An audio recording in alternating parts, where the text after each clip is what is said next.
Ultimately, human life is as fleeting as a passing breeze. The wind may blow, leaves may rustle, but it's only for a fleeting moment, and no one can hold on to a gust of wind that has just passed. Humans are the same. Our several decades on this earth will ultimately pass by like a long dream. Yet, we often get entangled in matters of winning and losing, comparing ourselves and competing, only to waste days that we could have lived peacefully and happily. The Buddha once taught that a human body is difficult to obtain, and the Dharma is difficult to hear.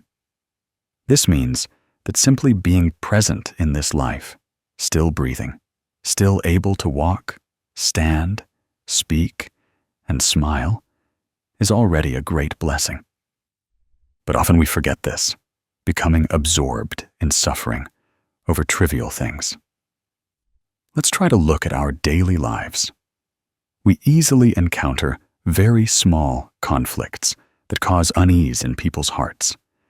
A careless word, a look that is not understood, or even a slight delay at work is enough to make us grumble and feel annoyed. A mother sometimes blames her child for being thoughtless because they forgot to call and check in. A husband gets angry with his wife over a harsh word, or colleagues become disagreeable over a small benefit. If we look deeply, all these things stem from the desire to win, to be right, to make others yield. But have we ever considered that when we cling to such attachments, we are the ones who make ourselves most exhausted? The sutras teach that hatred cannot overcome hatred. Only compassion can. Competition and striving for material things do not bring peace, but only accumulate more suffering. Try to stop for a moment. Take a deep breath, and you will see that simply being alive is a victory, and being healthy is a stroke of luck. How many people are sick in bed, unable to care for themselves? They don't need to compete or win. They only wish for one peaceful day with their family. So why do we waste precious days wrestling with insignificant matters? I remember a story about a retired father. He spent most of his time tending to the small garden behind his house. One day, his son visited and saw his father happily planting trees, oblivious to the family's disagreements and conflicts. The son asked, "How can you be so calm when there's so much unrest around you?" The father smiled and said, "The trees still grow, the flowers still bloom, without needing to know who is right or wrong out there. I get to live another day, to breathe the scent of the earth and sky. That is enough. Life is short, my child. Don't waste your mind on winning and losing." That saying was a gentle yet profound reminder. True happiness is not in defeating others in an argument, nor in proving oneself superior. Rather, happiness lies right in the present moment, when we know how to cherish every small thing. A family meal, a sincere greeting, an afternoon spent quietly listening to birds sing. All are priceless gifts that life bestows. If we are willing to let go of some of our desire to win and lose, we will feel how much lighter our hearts become. Sometimes, just a moment of silence, a smile, or a nod to let things pass can preserve our inner peace and simultaneously sow a little peace for others. Think about it. Human life is as fragile as a morning dewdrop. It appears with the sun and then vanishes. Who remembers whether there was much or little dew? we are the same. What is the point of competing to win or lose, when in the end, all that remains are memories of how we loved and lived? By letting go of comparison, we gain more peace. When we realize that life is inherently short, we then see that nothing is more precious than the present. And when we know how to cherish the present, happiness will naturally blossom in our hearts, without needing to search far and wide. If we look deeply into this life, we will see that everything is as fragile as a flower petal in the wind. Today, it blooms. Tomorrow, it withers. Nothing can be held on to. The Buddha taught that all phenomena are impermanent, meaning all things, all occurrences, all people change. Nothing lasts forever. We are born, grow up, mature, then grow old, and eventually depart from this world. Joys and sorrows, successes and failures, all pass like flowing water. Recognizing impermanence is not to be pessimistic, but to learn to cherish the present, to live fully in every breath, every moment, because every gain and loss, every coming and going, is just a breath away. Often, we imprison ourselves by clinging to the past or worrying about the future. We endlessly hold on to past hurts, words that wounded us, failures that made us resentful. Or we constantly fear losing our job, losing loved ones, losing our health tomorrow. But try to stop and take a deep breath, and you will see that we are still here, still alive, still complete with simple yet precious things. That is the gift of the present. Impermanence is an inescapable truth, but it is precisely because of impermanence that we see the value of every existing moment. In the sutras, the Buddha once reminded us that the human body is fragile, and death can come at any time. No one can schedule it. Some people were laughing and talking this morning, but by evening, impermanence had struck. Some people put off work until tomorrow, only to find that tomorrow never came to finish it. The story of the carpenter Lum is a testament to this. Lum was known as an excellent carpenter in the village. His hands were skillful and meticulous. Every house, every item he made carried the spirit of precision and love for his craft. After many years of working for others, he decided to build a small house for his wife and 2 children. It was a dream he had cherished for a long time. The house didn't need to be luxurious, just cozy and filled with laughter. Every day, he worked diligently, tending to every beam, every roof tile, working and imagining the happy smiles of his wife and children in their dream home. But human life is inherently impermanent. One morning, just as the sun began to peek through, Lum suddenly collapsed from a heart attack. The whole village was stunned. His wife and children burst into tears. The house was unfinished, the wooden columns not yet erected, the red brick walls exposed.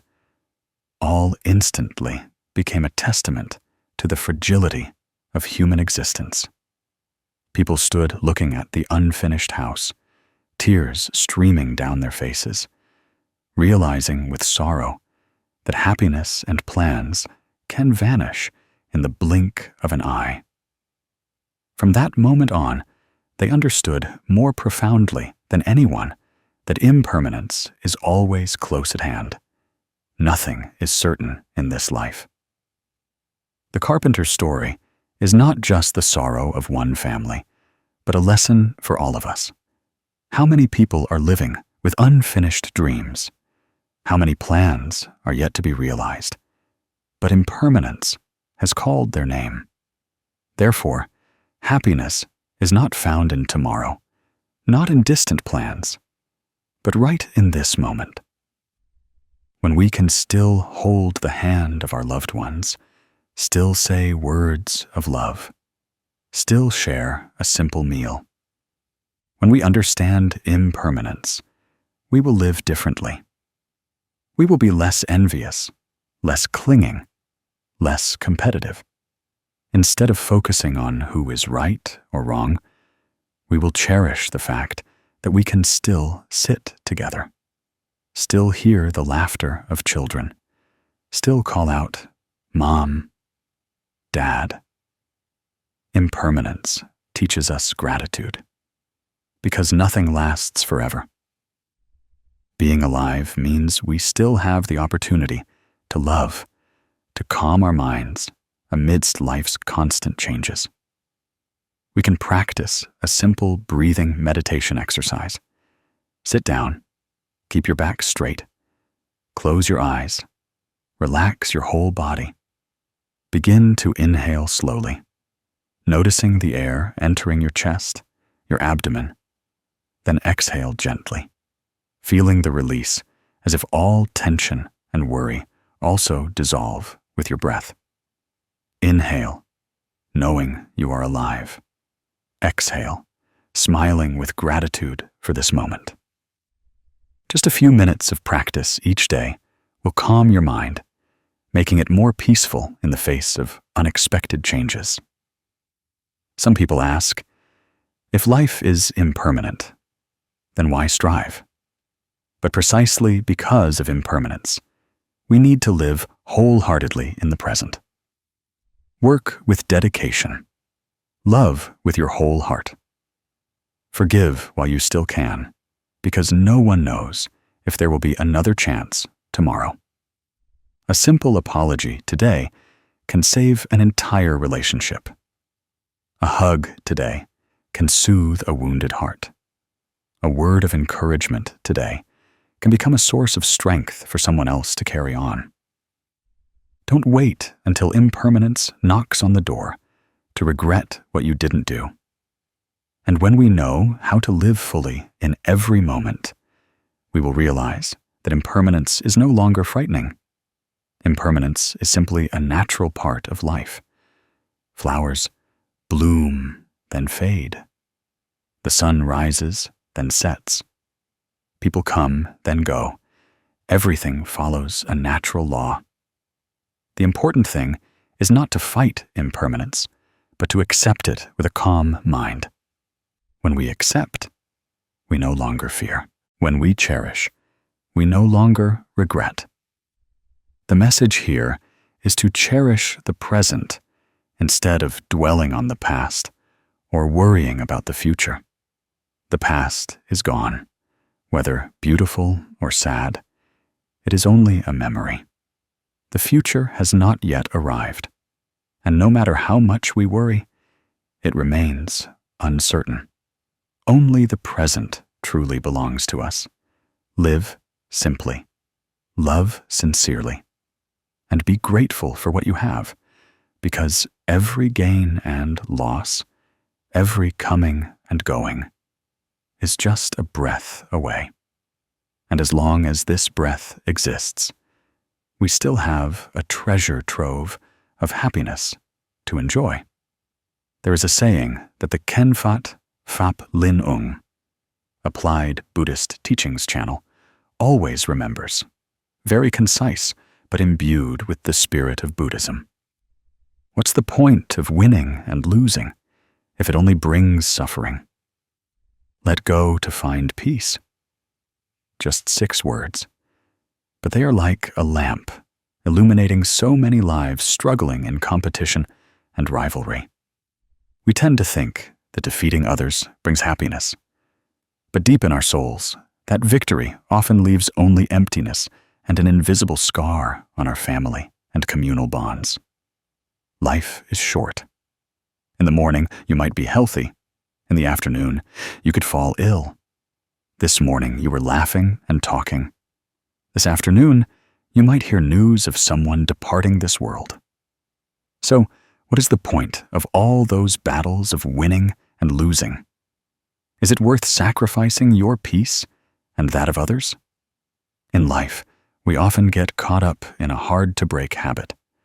We constantly feel the need to prove ourselves right, to win the upper hand, to assert our ego. Often it's not because we truly need that advantage, but simply because we can't stand the feeling of being inferior. It is this attachment to winning and losing that makes us lose our tranquility. It's like a person carrying 2 heavy buckets of water. They get tired and sweat profusely after walking a short distance, but still cling to them, refusing to put them down, thinking that if they let go, they will lose, they will be defeated. In reality, just by putting them down and reflecting a little, the heart will feel lighter and the steps more relaxed. The Buddha taught that this life is impermanent. Impermanence means nothing lasts forever. Everything changes day by day, hour by hour. The things we fight for today may be worthless tomorrow. The person we fiercely contend with today may no longer be present in this world a few years later. When we see through impermanence, we will realize that all winning and losing will eventually dissipate like morning dew under the sun. If we already know it will vanish, why do we hold on to it in our hearts, only to be tormented by suffering? I want to tell you a story about 2 neighbors, Nam and Hua. They were once close friends, their houses separated by just a fence, helping each other day and night. But over a small plot of land, perhaps only a few meters wide, the 2 began to develop disagreements. At first, it was just a few harsh words. Then it escalated into intense conflict. And finally, they took each other to court. For many years, they went from filing lawsuits to appeals, from disputes to confronting each other in court, all while that plot of land was of little value. But their egos and desire to win grew day by day, turning friends into adversaries, and once friendly neighbors into distant strangers. Then one day, Hua fell seriously ill. The terrible disease left him emaciated, bedridden, with no strength left to continue the fight. It was then that Nam felt an emptiness in his heart. Whether he won or lost the lawsuits, he found no joy. When he heard Hua was ill, Nam suddenly felt remorse, setting aside all anger to visit him. The 2 looked at each other, tears streaming down their faces. All those years of arguments, all those harsh words, now suddenly vanished, leaving only the human connection, the old bond of friendship. They realized that it was their desire to win and lose that had stolen so many days that they could have lived peacefully and happily together. But by the time they realized it, time could not be turned back. This story is not unfamiliar. It might be happening somewhere around us. In neighborhoods, in families, among friends, among colleagues, we lose beautiful relationships simply by stubbornly holding on to our ego and a small advantage.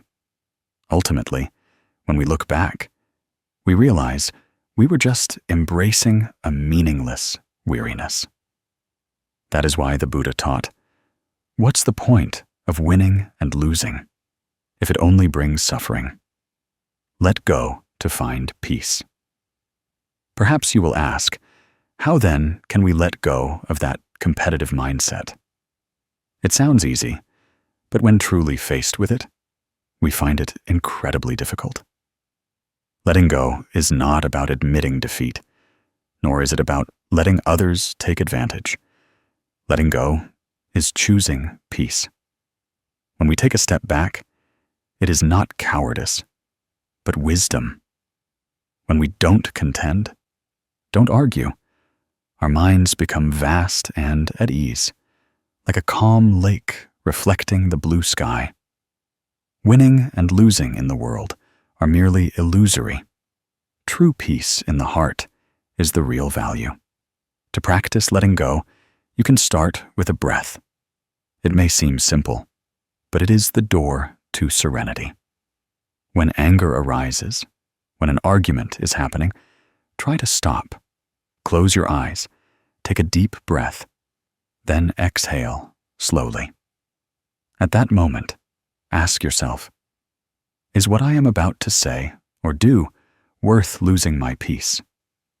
Sometimes, just a slower breath can save a relationship, can preserve peace in your heart.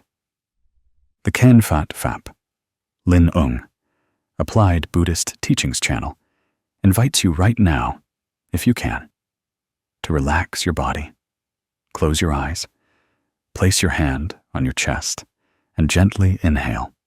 Feel the breath entering, filling your chest, then exhale. Release all tension. Imagine that with each exhalation, you are letting go of all competition, all burdens. Once is not enough. Do it 3 times, 5 times, then 10 times. Each exhalation is an act of letting go, and you will feel lightness spread through every cell. This is a small but incredibly effective exercise that Zen master Thich Nhat Hanh once taught. Breathing in, I know I am breathing in. Breathing out, I know I am breathing out. Just like that, your mind will gradually calm down, like a lake without ripples. Letting go of winning and losing is also letting go of attachment to the ego. We often think of ourselves as the center of the world. Everything must revolve around our will. Everyone must follow our wishes. But when we look deeply, we see that we are just a speck of dust in the vast universe. When we are willing to humble our ego and look at others with compassion, we will see that disputes shrink, and winning and losing no longer matter. An apology does not make us smaller. It makes us grow in the hearts of others. Yielding once does not make us lose anything. It makes us more complete, like a drop of water falling into the ocean. That drop of water no longer exists separately, but merges into something boundless. We are the same. When we let go of the ego, we become part of a greater peace. Have you noticed that most things that make us tired in life stem from this need to win or lose? In families, husbands and wives argue over who is right or wrong. Siblings disagree over who gained or lost what. At work, colleagues are stressed because of competition, all because no one is willing to let go. But if one person is willing to step back, choosing peace over competition, that conflict will dissipate like clouds scattering in the sun. And remember that letting go of winning and losing does not mean losing out. On the contrary, you are the greatest victor, because you conquer your own self. Defeating others is only a temporary victory, but conquering yourself is an eternal triumph. The Buddha once taught that conquering 1,000,000 armies is not equal to conquering oneself. Conquering oneself is the greatest achievement. When you understand this, you will see that letting go is not losing, but gaining. Gaining peace, gaining happiness, gaining family bonds, gaining a light heart. When we know how to let go of winning and losing, life will become simpler. We will find happiness in small things, find peace in every drop of tea, in a morning, watching the sunrise, in the laughter of children. When the mind is no longer busy with contention, we truly live fully in the present moment. The message I want to convey in this section is to choose peace instead of winning and losing. Life is short. Don't waste it on meaningless battles. Family and human connection are the most precious assets we have. By letting go of winning and losing, you will rediscover serenity in every moment. And that is true happiness that no material possession can compare to. There is an image that brings a pang to our hearts whenever it is mentioned. It is the image of a mother in a small kitchen, her hands trembling, still trying to cook a bowl of porridge, a meal for her child. In a life full of competition and struggle, we constantly rush forward to gain success, fame, and status. But then there comes a time when we realize that the most precious thing is not what we achieve in society, but the moment we return home. There is a mother still waiting, still worrying about us with unconditional love, because in this world, no victory or defeat is greater than the love of parents, and no happiness is as simple as moments spent with family. The Buddha taught that all worldly successes, all the striving to win and lose that people pursue, are ultimately temporary and do not bring everlasting peace. Impermanence is the truth of human existence. This body will be here today, gone tomorrow. Parents will grow old. Sickness will come. Yet we often forget this truth. We think our parents will be with us forever, only to become careless, only to lose moments that will never return. Sometimes we spend our entire youth striving in society, competing for a higher position than others. But we forget that at home there are still eyes watching, an aging hand still caring for us. The story of Mai and her mother, Tui, is a simple yet touching testament to this. Mai was an office worker, not very old, but already accustomed to the busy city life. Every day, she left home early in the morning and returned late at night. From reports to meetings, from targets to achievements. In the eyes of her colleagues, Mai was capable, energetic, always giving her best to her work. But deep in her heart, Mai felt something missing, a peace that work could never provide. Occasionally, her mother, Tui, would call from the countryside to check in, her voice hoarse from long-standing lung disease. But she never forgot to remind her daughter to eat well, to dress warmly when it was cold. Mai often rushed her answers, promising to visit sometime. But that sometime kept getting postponed. After many busy months, Mai decided to go home. Stepping into the small house, she saw her mother had grown much thinner, her posture hunched, her steps slow. But when she saw her daughter return, her mother's face lit up, her eyes sparkling like a child's. Her mother asked, trembling, if her daughter was hungry, then hurried into the kitchen. Mai quickly followed to stop her. She saw her mother coughing constantly, her body tired, but her mother still tried to cook her a bowl of minced pork porridge, a simple dish, but filled with all her love. As the hot bowl of porridge was placed before her, Mai looked at her mother's frail hands and wrinkled eyes, and suddenly her throat constricted, tears streaming down. All those years, chasing work, competing in the world, only to realize that the greatest happiness was this moment. While she still had her mother to return to, and a hot bowl of porridge filled with love. That story makes us reflect. People constantly chase after success and failure in society, often forgetting the intimate happiness right beside them.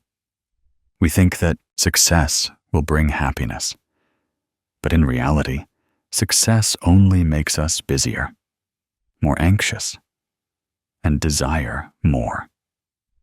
Meanwhile, true happiness is present in the most ordinary things: a meal with parents, a word of inquiry, a time sitting together without rushing. What is the ultimate meaning of all that competition out there if one day we return home and our parents are gone? The Buddha once taught that filial piety is the foundation of all good deeds. A person can practice diligently, chant sutras, recite Buddha's name, and perform many good deeds. But if they forget filial piety, their merits are not complete.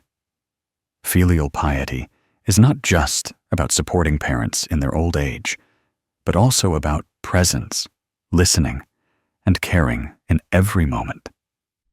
Sometimes a visit, a smile, a shared word is more precious than countless material gifts. In life, we are easily drawn into the whirlpool of competition. Everyone wants to prove themselves capable, successful, and influential. But when we calmly look back, we will see that it is all fleeting. Can anyone take money or position to the other world? The only thing that remains is the love we have sown, the warm memories we leave in the hearts of our loved ones. The competition in society will quickly be forgotten. But the minced pork porridge Mom cooked, Dad's expectant gaze, those things will stay with us throughout our lives. You can try a small practice right now to nurture filial piety in your heart. Sit quietly, close your eyes, inhale deeply, and exhale slowly. As you inhale, think of your parents, of the times your mother worried, your father toiled. As you exhale, silently send a thank you to your birth parents. If your parents are still beside you, give them a call, a text message, a hug. If your parents have passed away, light an incense stick, sit in silence, and send your love with all your heart. Just a small act, but you will feel your heart lighten, warmer, as if protected by your parents. And from that, we clearly see that letting go of competition is not just about letting go in work or arguments, but also about letting go of the mind that constantly chases external things to return to the warmth of family. Because no worldly competition can compare to a moment of peace with loved ones. We can win in our careers, win in society. But if we lose in filial piety, lose in family love, then that is the greatest loss. The message that the Kun Fat Fap Lin Ung wants to convey to you is to cherish every moment with your parents, with your family. Worldly success can make us proud for a while, but a mother's love, a father's love, is what sustains us for a lifetime.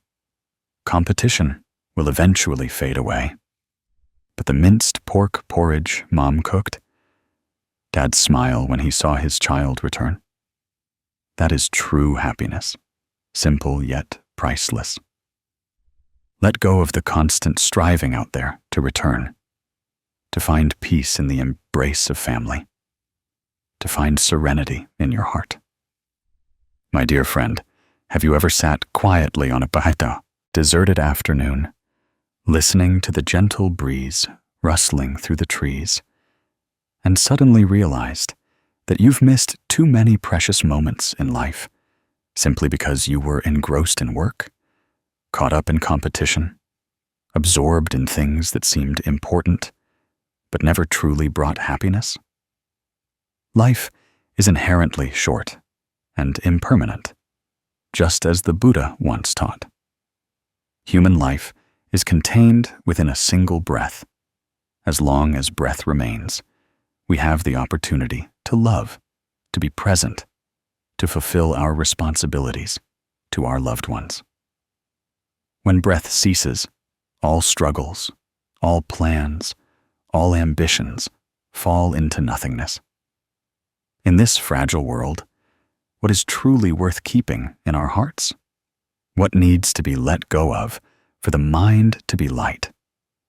And who needs our complete presence right at this moment? There is one thing that people often forget. Happiness is not found in a distant tomorrow, not in successful projects or brilliant careers, but in the moments when we are truly present with the people we love. Winning and losing in life, gains and losses at work, are sometimes just faint colors. What remains deepest and most enduring are family ties, the longing eyes of a child, the waiting hands of parents, the laughter of a small child when their father takes them to the park. Yet how many people have unintentionally let time pass, losing those seemingly simple but infinitely precious moments? In Buddhism, there is a very profound lesson. Impermanence gives no warning. All changes occur in every instant. Because of impermanence, what we have today can disappear tomorrow. Because of impermanence, happiness cannot wait. People often comfort each other by saying, "Well, I'm busy now, but I'll make it up later when I have time." But are we sure that tomorrow will come? And are we sure we will have enough time, enough health, enough favorable conditions to make it up? When we understand impermanence, we realize that the present moment is where true happiness resides. I want to tell you a very ordinary story, yet one filled with profound philosophy. Mr. Dung is a young father living in a big city. He came from a poor family, enduring many hardships since childhood. Therefore, as an adult, he always harbored a dream of building a solid career and working hard so his family would no longer suffer. On his wedding day, and when his son An was born, his determination to work even harder, to earn a lot of money, so his wife and child could live comfortably, burned even brighter. Mr. Dung worked from early morning until late at night, rarely home for dinner. Little An often sat by the gate, looking out for his father, but often only managed a hurried pat on the head before his father buried himself in the computer again. The father thought that when his son was older, he would take him out to play, and they would have many fun days together. But that later kept being postponed repeatedly by work, by contracts, by business trips. One afternoon, while cleaning his son's study desk, his wife accidentally found a page from Anne's notebook. In it, with childish handwriting, Anne had written, "My dream is to go to the park with Dad one day." It was just a short sentence, but it cut into her heart like a knife. That evening, she showed the notebook to her husband. Mr. Dung was stunned. For all those years, he thought he was sacrificing for his child, striving for his family. But he hadn't realized that what his son needed wasn't a big house or expensive things, but simply to hold his father's hand while walking under the trees, to fly kites with his father, to sit on his father's shoulders, laughing heartily. He looked at the page, tears welling up. He understood that he had missed the most precious thing, and true happiness had knocked on his door many times, but he was too engrossed in chasing other illusions and had passed them by. The story of Mr. Dung and little An makes us reflect deeply. In this life, we are also like Mr. Dung, sometimes thinking that happiness is something to be found in the future, the result of years of striving. But in fact, happiness is right before our eyes. It is a simple meal with all our loved ones present. It is an afternoon taking our child to the park, listening to their innocent stories. It is a morning drinking tea with our parents, chatting about ordinary things. All these moments, once they pass, cannot be bought back at any price. The ancients had a saying, "One day unseen feels like 3 autumns." Yet we easily use being busy as an excuse to postpone living fully with our loved ones. The Buddha taught that what has passed cannot be held on to, and what has not yet come cannot be grasped. Only the present is where we can love, where we can sow good seeds, where we can live in serenity. If we keep waiting for a perfect tomorrow, we will miss countless opportunities to give and receive love. In daily practice, we can learn to let go of the burdens of competition out there and return to our families, return to the present breath. For example, when too busy with work, let's take a few minutes each day to practice mindful breathing. Sit down in a quiet place, close your eyes, inhale deeply, and exhale slowly. As we inhale, we can silently tell ourselves, "I am returning to my body." As we exhale, we can tell ourselves, "I am smiling to the present." Just a few minutes like this each day, and we will find our minds calmer, feeling closer to our children, our parents, our spouses. Mindful breathing is a way to let go of competition, letting go of worldly burdens to return to living authentically with ourselves and our loved ones. The lesson from Mr. Dung's story is not just for parents, but for all of us.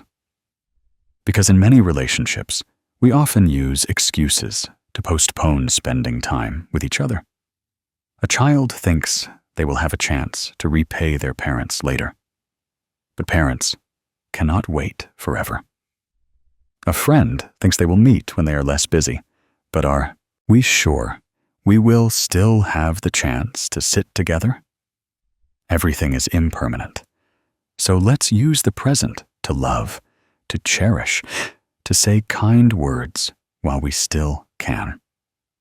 The message we can draw here is that letting go of work is sometimes not a loss, but a way to preserve love. A hug, a word of concern, a walk with a child can sometimes be far more precious than many contracts or a day of business travel. When we dare to put down the phone, close the computer, sit down with our child to drink a glass of water, play a small game, that is when we are sowing the seeds of true happiness. And once sown, these seeds will sprout and grow into sweet memories, a luggage for our children throughout their lives. In a world full of competition and pressure, sometimes true happiness is unexpectedly simple. It lies in the eyes of a child, in the smile of parents, in the warm embrace of loved ones. If we keep chasing after fleeting things out there, we will lose what is most enduring in our hearts. Remember that life is only once, childhood is only once, and parents only have one life to live. Let go of some burdens, slow down a bit, be more present with your loved ones. Because later, when you look back, you will never regret having spent time with those you love, but you will be endlessly tormented if you miss those precious moments. So, right at this moment, ask yourself, have I truly been present with my loved ones today? Have I looked deeply into my child's eyes? Have I said thank you to my parents? If not, do it right now. Don't wait for a distant tomorrow, because happiness fundamentally exists only in the present. My dear friend, when we speak of gain and loss, we often immediately think of life's competitive struggles. Everyone wishes to gain much and lose little. We hope to hold a winning hand, hoping not to suffer disadvantages. But do you realize that gain and loss are essentially two sides of the same coin? Look at one side and you see gain. Turn to the other and you see loss. And the two cannot be separated. The Buddha once taught that in this life, nothing is absolute. There is no happiness that is entirely perfect without suffering, nor is there any loss that is purely negative without containing some opportunity to learn and grow. When we see through this nature, we can suffer less from changes, feel less burdened by competition, and feel lighter on our human journey. Try to think about the wealthy. They have a lot of money, big houses, luxury cars, and all kinds of material possessions. Outsiders would think they gained a lot, far surpassing those who live in scarcity. But in that gain, is there truly peace? Much money can buy a soft bed, but it cannot buy peaceful sleep. Much money can create glamour, but it does not guarantee genuine human connection. Then there are those who are poor, with little to no possessions, worrying daily about food and clothing. But when they return home, they're greeted with smiles, with calls of Dad, Mom, with overflowing neighborly affection. What they lose materially is exchanged for what they gain in emotional connection, closeness, and peace of mind. In the Dhammapada, the Buddha taught that contentment is wealth, while much craving is poverty. That saying is not just simple advice on moderation, but also shows us that the nature of gain and loss does not lie externally, but in how we perceive it. Some people have a treasure trove of gold, yet constantly fear losing it, their hearts always restless. Others have just enough rice for each meal, but when they sit down to eat amidst their family's laughter, they feel profoundly content. Gain and loss, it turns out, are just two pieces in each person's perception. To help you visualize this more easily, let me recount the story of Mr. Bay. Everyone who passed by his small neighborhood remembered him. Mr. Bay was over 60, making a living by selling lottery tickets. Every morning, people would see him with his old hat, faded shirt, holding a stack of tickets, walking through every alley. His life was very simple. He had nothing significant besides a small makeshift hut by the roadside. Many would think his life was a great loss due to scarcity, poverty, and lack of opportunity to live comfortably. Yet, strangely, everyone in the neighborhood cherished Mr. Bay. He had a habit of smiling at everyone, from elderly folks to small children. If anyone faced difficulties, he was willing to help within his humble means. Once, a poor boy fell off his bike. He quickly put down his tickets, ran to help him, took him all the way home, and even used some of his savings to buy medicine. Someone wondered why he was so generous when he barely had enough to eat himself. He just smiled gently. Help whoever you can. Tomorrow, when I sit down, my heart will feel at peace. People valued him for that, because he was poor in possessions, but rich in compassion. He never complained about life, never lamented his poverty, always keeping a smile on his face. In the same neighborhood, there was a wealthy family. They had a big house, fancy cars, and plenty of money. But conversely, their doors were always closed. Neighbors rarely visited, because they seldom invited anyone and weren't interested in community affairs. They gained money, but lost human connection, gained luxury, but lost peace. People looked at them and realized that life is inherently fair. Some gains are offset by losses, and in some losses, there is an invisible gain that we may not immediately recognize. The story of Mr. Bay makes us reflect deeply. If we only look at his wallet, perhaps everyone would consider him unfortunate.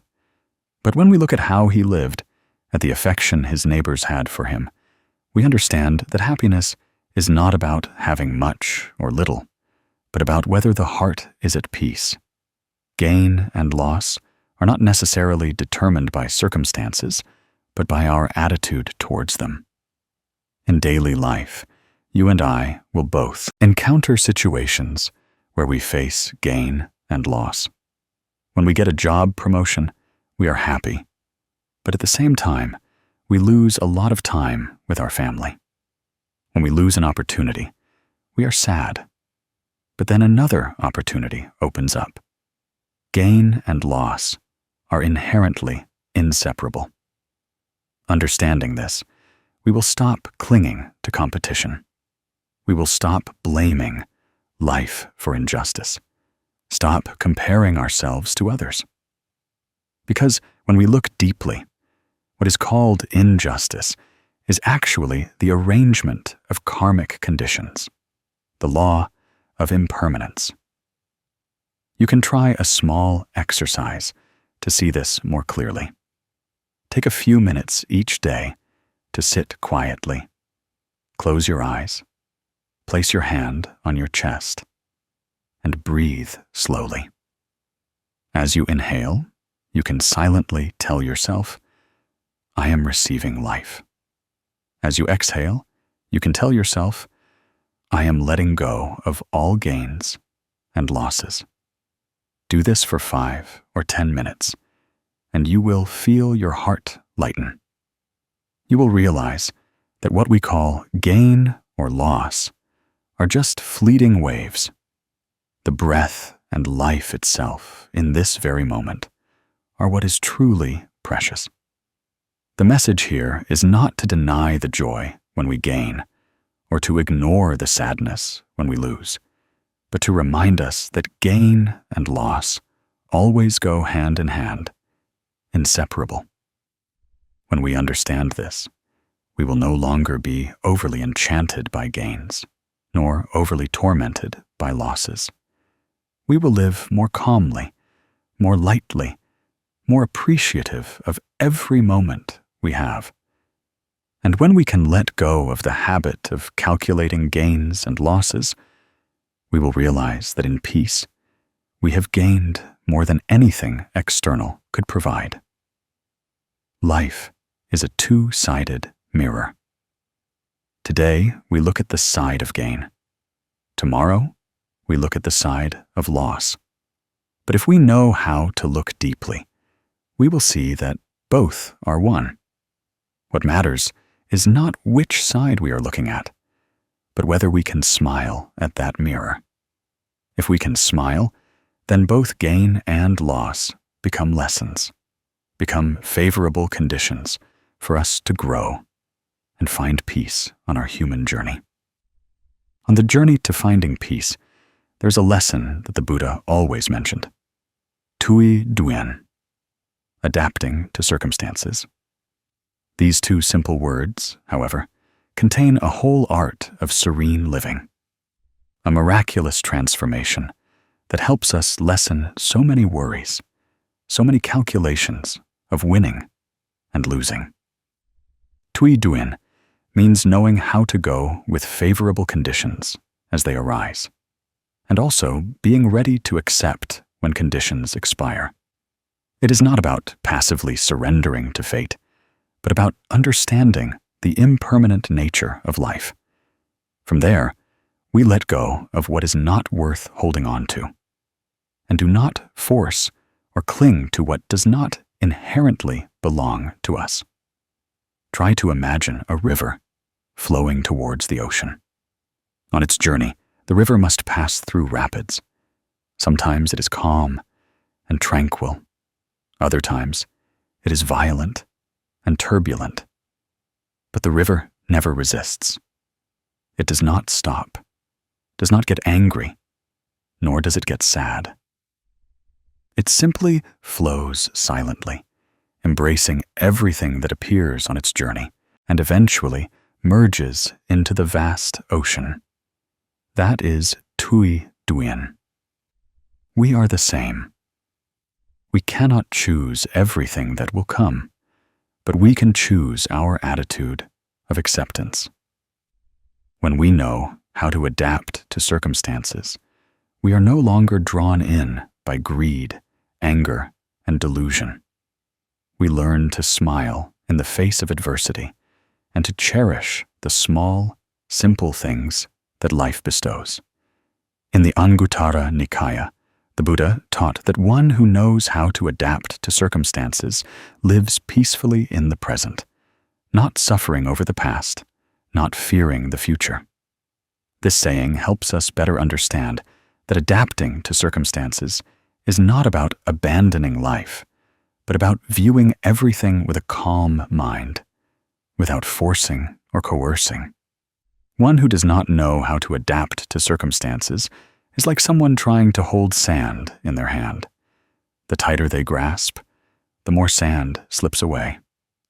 One who knows how to adapt to circumstances is like someone who opens their palm, allowing the sand to stay or fly away with the wind, and still maintains peace of mind. The Khenfat Phap, Lin Ung, Applied Buddhist Teachings channel, wants to tell you a small story. In a corner of a village market, every morning an old woman named Han sat selling sticky rice. Her sticky rice stall was simple, with only a few types of beans, plus some fragrant fried shallots. Yet many people flocked to it, not because the sticky rice was delicious, but because of her smile. Ms. Han was over 70, small in stature, with white hair, but always gentle and humble. People in the market said she had a catchphrase that everyone remembered. Everything is according to conditions. On a beautiful sunny day, when the market was crowded, she sold out her sticky rice early. People congratulated her, and she just smiled. Today, I had the conditions to sell a lot. That also makes me happy. On a torrential rainy day, when the market was deserted and sticky rice remained, she still sat there with a kind smile. Someone worriedly asked, "Grandma, it's so slow today. You must be losing a lot." She just shook her head. "My child, if I eat little today, I will eat more tomorrow. Everything is according to conditions." People loved her and often bought extra packets to support her. But she never complained or was sad. Perhaps that's why her small, sticky rice stall not only supported her, but also nurtured the human spirit throughout that market. The story of Ms. Han reminds us that Tui Duin does not mean being passive, but knowing how to smile and accept. She still woke up early to cook sticky rice, still brought her stall to the market every day. She did her part wholeheartedly. And as for selling much or little, making a profit or a loss, she left it to conditions. This spirit helped her live lightly, unburdened by the pressures of making a living. Though old in age, her mind was always peaceful and serene. You see, Tui Duin is an art of living that anyone can learn.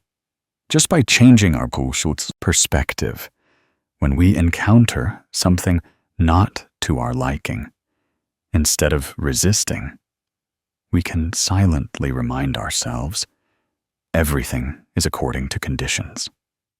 When a relationship is no longer as warm as before, instead of clinging in pain, we can remind ourselves that the karmic connection has diminished.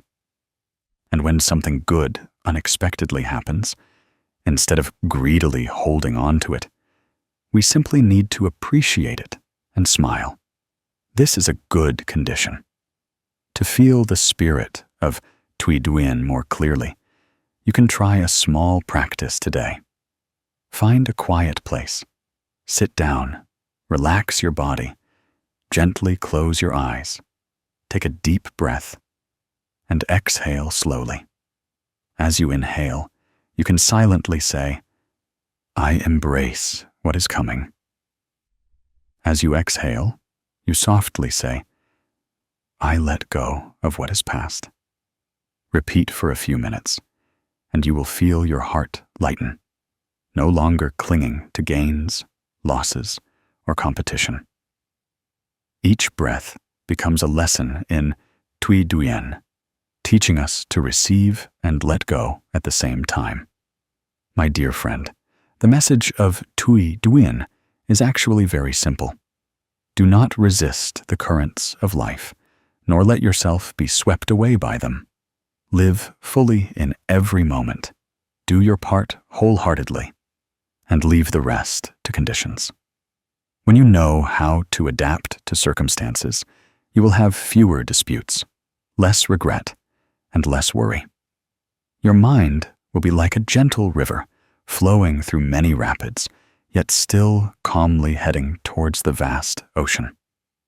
And at that moment, you will understand that letting go is not a loss, but a step towards a profound peace within your soul. There are relationships in life we think will last forever. But then one day, we suddenly realize that person, that love, that connection no longer belongs to us. At that moment, our hearts are often filled with resistance. We try to hold on, to cling, hoping that if we love enough, if we are sincere enough, everything will stay. But the Buddha taught that everything in life operates according to the law of impermanence. Things come and go, unite and separate. Nothing can be held on to forever. Therefore, knowing how to let go in relationships is not cold indifference, but a profound wisdom that allows our hearts to become light and serene. As we live, we often forget that the nature of life is change. The person who is with us today may be far away tomorrow. The feelings that are intense today may have cooled tomorrow. Not because anyone is right or wrong, but because life's currents are always flowing, and people also change. We suffer when we stubbornly insist that everything must remain as it was in the beginning, while in reality, everything is impermanent. Like a bird born to fly in the sky, the tighter you hold it in your heart, the more it yearns for freedom, and the more exhausted you become. Sometimes loving someone does not mean keeping them by your side, but letting them follow the path they choose, letting them live the life they desire. In Buddhist scriptures, it is taught that true love is not possession, but letting go. When we love someone with a selfish mind, we often want that person to belong to us, to live according to our will, to stay by our side. But that is merely a bond, not love. Love in Buddhism is selfless, meaning placing the happiness of the other person on par with, or even above, our own desires. If our presence causes them suffering, then letting go is a way of loving. If their departure brings them peace, then wishing them well is a way of loving. And only when we understand this can we truly touch freedom in our hearts. I remember the story of Ms. Lan, a woman who had endured many years of suffering due to an unfulfilled love. Back then, Lan loved a young man with all her heart, thinking they would build a home together. But for many reasons, he left her to choose a different path. Lan suffered endlessly, and many years passed, but she never stopped missing him, still hoping he would return one day. She held on to resentment, wondering why she loved with all her heart, yet was abandoned, why her sincerity wasn't enough to keep him. These very questions prevented her from opening her heart to anyone else. Her heart was like a lock, held captive by the image of someone who had long gone. However, time is a miraculous healer. One day, Lan unexpectedly met her former love again. He was no longer the young man of years ago, but a grown man. By his side was his kind wife and their chirping little child. The sight stunned Lan. Her heart ached. But then, strangely, she no longer felt resentment. Instead, a faint smile appeared on her lips, and a sense of peace permeated her soul. She realized he had found his own happiness, and that was what truly mattered. As for her, after so many years of suffering, she had finally learned the most precious lesson. Letting go does not mean losing, but allowing both to be free. Lan's story makes us suddenly realize that sometimes the greatest love is not holding on, but letting someone follow the call of their karmic destiny. If there is a connection, they will stay. If the connection has ended, clinging only causes more pain, as the Buddha once taught. All phenomena arise from conditions, and when conditions cease, they dissolve. Nothing can be forced. When we let go, our hearts will open, like the sky embracing a bird, like a river flowing to the sea, without obstruction, without resentment. Letting go in relationships is not just about romantic love. It is present in every aspect of life. A friend who was once close, but then drifted away due to separate paths. A colleague who once stood shoulder to shoulder, but then moved to a different job, or even family members. One day, due to impermanence, they too will leave us. If we cling to that loss and refuse to accept it, suffering will only intensify. But if we can smile, cherish the time we had, and then let go when necessary, our hearts will be as light as the clouds in the sky. To practice letting go, we can start with very small daily practices.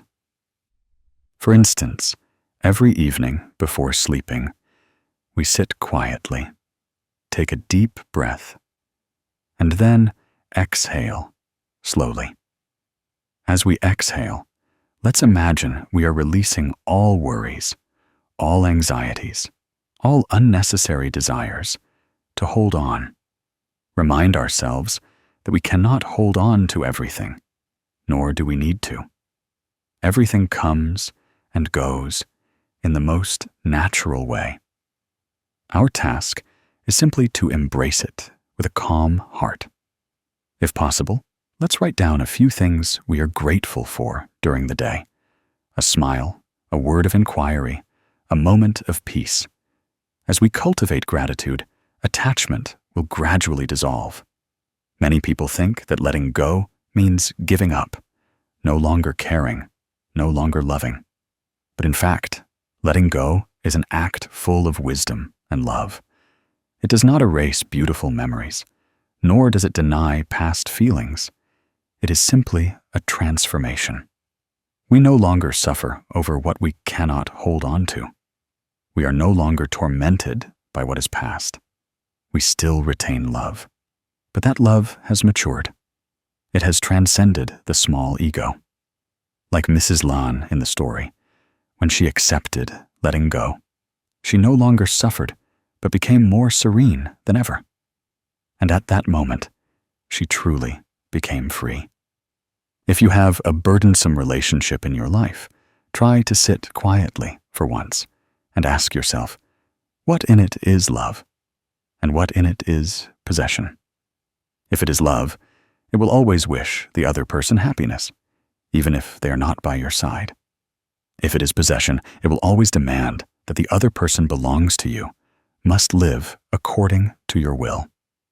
When you distinguish these two things, you will see that the path of letting go is no longer so frightening. You can try a small meditation exercise. Sit quietly, close your eyes, breathe deeply and slowly.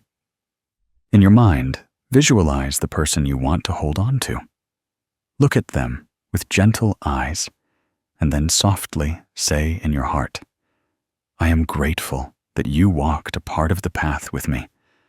I am grateful for the joys and lessons you brought. Now, I wish you peace on your own path, and I also allow myself to be at peace."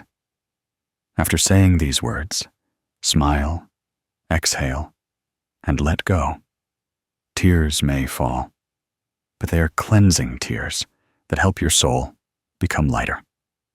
Letting go in relationships is an art of living. It helps us learn to love without attachment, to bond without possession, to cherish without suffering.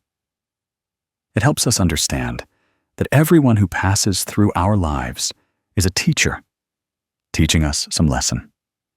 Some teach us joy, some teach us sorrow, but all help us grow.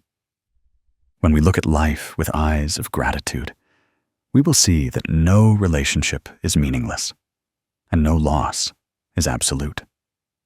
Ultimately, the most important lesson is that true love is allowing the other person to be free.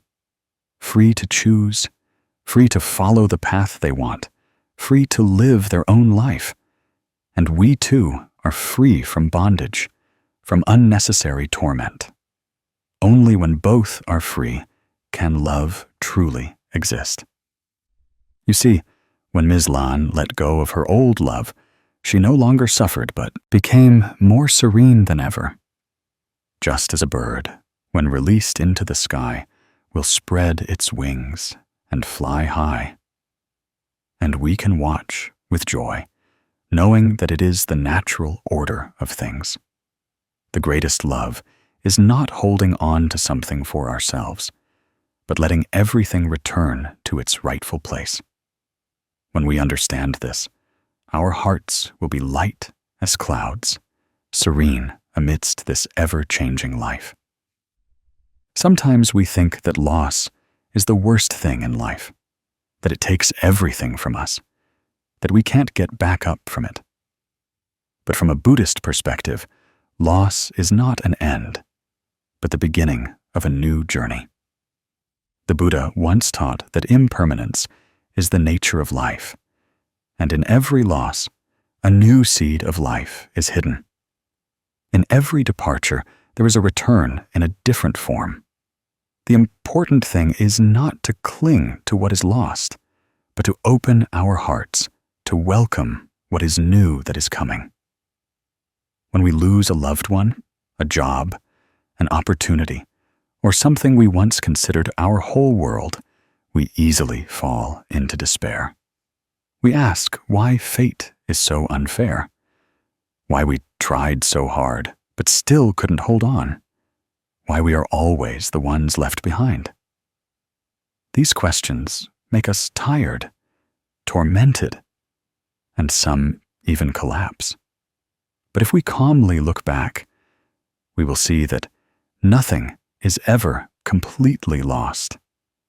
Everything is simply transforming, like a leaf falling from a branch to the ground, seemingly lost. But then the leaf becomes fertilizer for the earth, nourishing the tree, and from it, new life sprouts. Life is the same. Every loss contains a miraculous seed, just waiting for us to recognize and nurture it. In Buddhist scriptures, there is a saying, "When one door closes, another door opens." And sometimes that is a better door, more aligned with our destiny. But because we regret the closed door too much, we stand before it, knock on it endlessly, cry over it endlessly, so we don't see the new door wide open right beside us. Our suffering comes from attachment, from the habit of wanting everything to go our way. If we know how to let go, we will see that loss is nothing but an arrangement for us to step into a new chapter. I remember the story of Mr. Kwan, an ordinary man like any other.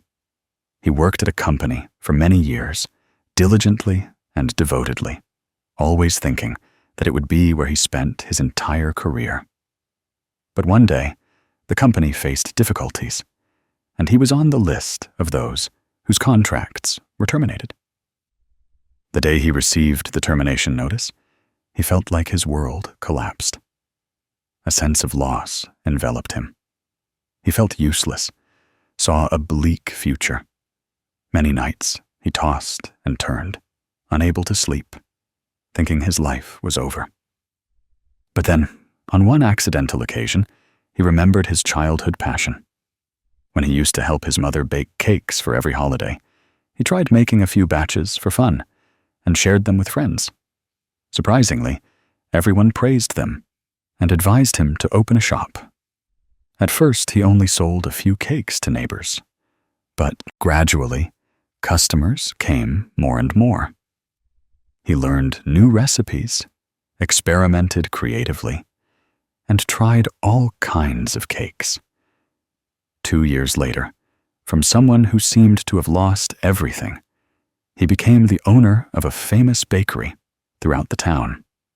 Customers came not only for the delicious cakes, but also for his kind smile and sincere heart. If Kwan hadn't lost his job that day, perhaps he would never have had the courage to follow his true passion. That seemingly tragic loss was actually an opportunity for him to find a new path that was more true to his heart. He once said, "Now I am grateful for that past setback, because without it, I would never have had the serene life I have today." Kwan's story makes us realize that loss is sometimes not an end, but just a comma in life's long sentence. It helps us pause, reflect, and then turn in a different direction. When we dare to face the truth, dare to let go of what is no longer, we will see that loss is only a part of the journey of growth. It teaches us patience, teaches us courage, teaches us to appreciate what we have. In life, we can see many similar examples.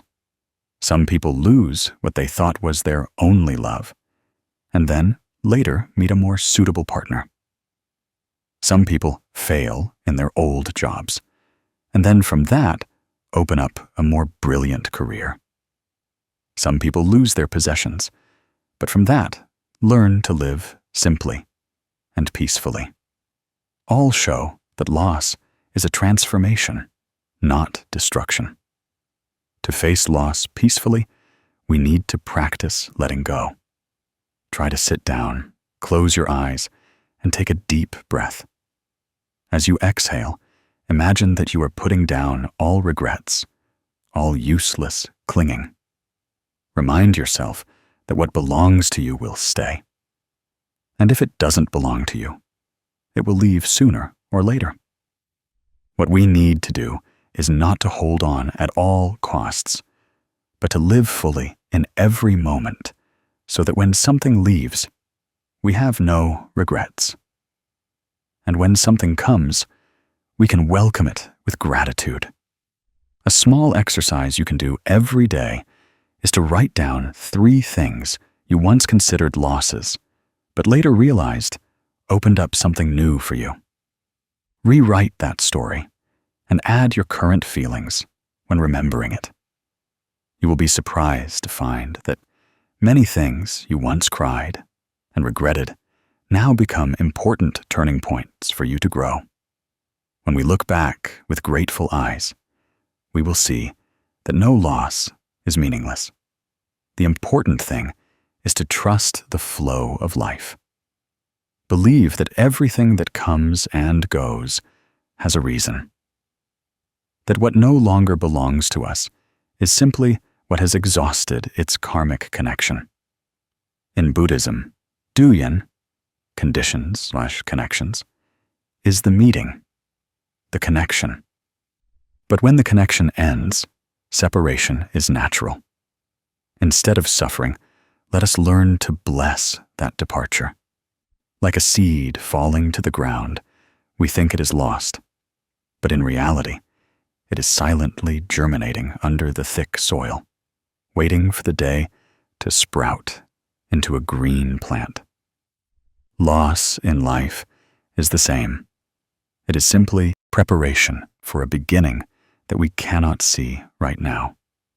There are moments when you will feel life has taken too much from you. But try to change your perspective. Perhaps it is not taking away, but giving back. Giving back to life what is no longer suitable so you can move forward lightly. Like a traveler carrying a heavy backpack. If they don't dare to shed some luggage, they cannot go far. The further they go, the more tired they become until they put it down and find peace in their heart. The lesson Kwan left us is to believe that loss is also a beginning. When you lose a job, perhaps you are being given an opportunity to live true to your passion. When you lose someone, perhaps you are learning a lesson about selfless love. When you lose possessions, perhaps you are being taught how to live simply and freely. Every loss carries a gift, just waiting for us to be patient enough to open it. So, if you are experiencing loss today, do not despair. Take a deep breath, place your hand on your chest, and remind yourself that this is just a part of the journey. Believe that tomorrow, from within this loss, a new door will open. And when you pass through, you will smile, realizing that this very setback today led you to the peace of tomorrow. My dear friend, when you sit quietly one afternoon, do you ever ask yourself where true happiness really lies? People often think that happiness comes when we achieve something grand in the future, or when we revisit beautiful memories from the past. But then, no matter how relentlessly we search, we still find a vague emptiness in our hearts. The Buddha once taught that happiness is not found anywhere far away, nor in things yet to come, but it is present right at this moment, right in the breath we are inhaling and exhaling. However, accustomed to living in haste, in the competition and struggles of life, we often miss the present moment and unwittingly lose the peace that is already within our hearts. When we talk about mindfulness, we often think it's a profound, hard-to-grasp concept. But in reality, mindfulness is very simple. It's simply knowing what you are doing, breathing, walking, eating, speaking. It is a complete return to the present, not being dragged by the past, and not being swept away by the future. Mindfulness is not a constraint, but freedom and ease in every moment. It's like when you are sitting with a cup of hot tea.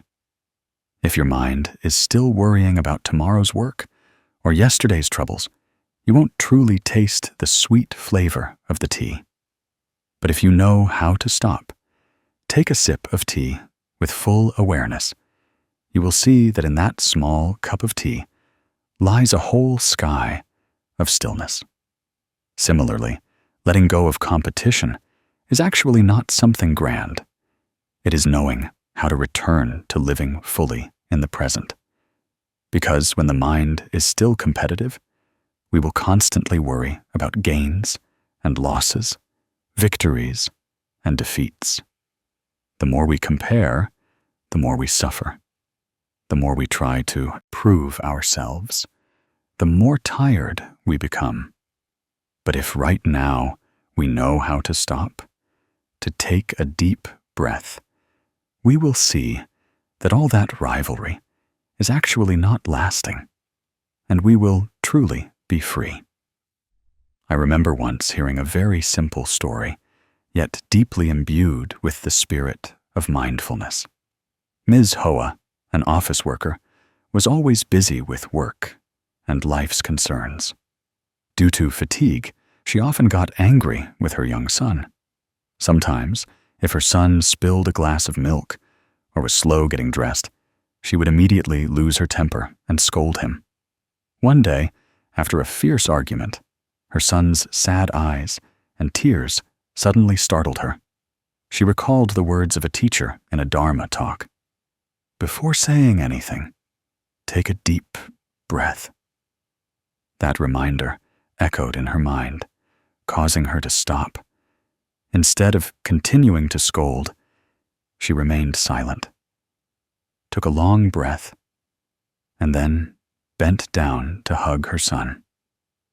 Her tears fell not from sadness, but because she realized how long she had forgotten the present moment, forgotten her connection with her son, all due to temporary anger. From that day on, she adopted the habit of pausing and breathing deeply before every time she felt like losing her temper. Her family gradually became warmer, their meals filled with more laughter, and their understanding of each other grew from there. Ms. Hoa's story shows us that mindfulness is not something distant. It is present in every breath, every glance, every hug. Just a moment of stopping can save a family relationship, can preserve peace in the heart. That is the power of mindfulness. If you want to cultivate the habit of living mindfully, start gently.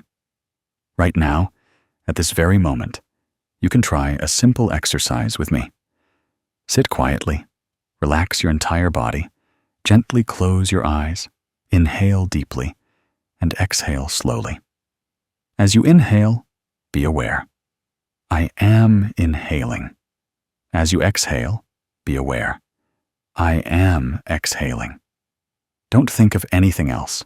Simply observe your breath as if watching a flowing stream. You can count in your head. Inhale 1, exhale 2, inhale 3, exhale 4, and so on up to 10. Then start over. In that moment, you will feel your mind settle, lighter, no longer pulled by endless thoughts. You can also practice mindfulness in very small, everyday activities. When eating, eat mindfully. Chew slowly. Savor the taste of each bite of rice. When walking, walk slowly, aware that you are walking. Feel each step touching the ground. When talking with loved ones, listen completely. Don't listen while looking at your phone or thinking about work. As long as you live fully with what is happening, that is mindfulness. You might ask, how does mindfulness help us let go of competition? The answer is that when living in the present, we are no longer controlled by the past or the future. We no longer need to prove ourselves right or wrong, better or worse than others. Because in this very moment, simply breathing is already a source of happiness. When the mind is at peace in the present, those struggles for gain and loss will naturally settle down like foam dissolving in a river. A very beautiful Buddhist philosophy teaches that the past is gone. The future has not yet arrived. Only the present is the moment we truly live. If you know how to live in the present, you will see that there is nothing to compete over, nothing to cling to, or fear losing, because everything is flowing with the current of impermanence. Only mindfulness can truly help us find peace. You see, letting go of competition is not a loss, but a return to breath, a return to smiles, a return to the present moment. Just as Ms. Hoa found warmth in her family simply by pausing for a breath, we too can find peace in our hearts simply through mindfulness. And when the mind is at peace, we will find life becomes lighter. Relationships become more harmonious. Love spreads, and happiness blossoms right in every simple moment. So right now, you can try asking yourself, where are you? Are you living fully in this moment? Or is your mind being pulled back to old memories or worrying about things yet to come? If you realize you are being carried away, stop for a moment, take a deep breath, smile, and whisper to yourself, I am here. I am at peace. Just that is enough to bring you back to yourself. In this life, there is a very simple truth that everyone has heard, but few truly comprehend. Contentment is happiness. Knowing when to stop is a blessing. That saying may seem simple, but it contains profound wisdom. We often think that the more we have, the better. The more we possess, the happier we are. The more we achieve, the more successful we become. But the more we pursue, the more tired the human heart becomes, and the more insatiable our desires grow. Because desires inherently have no limits. If we don't know when to stop, we will forever be hungry in the ocean of cravings. The more we drink, the thirstier we become. The more we chase, the more restless we become. The Buddha once taught that all suffering originates from greed. Greed is not just for money or material things, but also for fame, power, love, and the desire to win or lose. All these things are like invisible ropes binding us to the cycle of restlessness.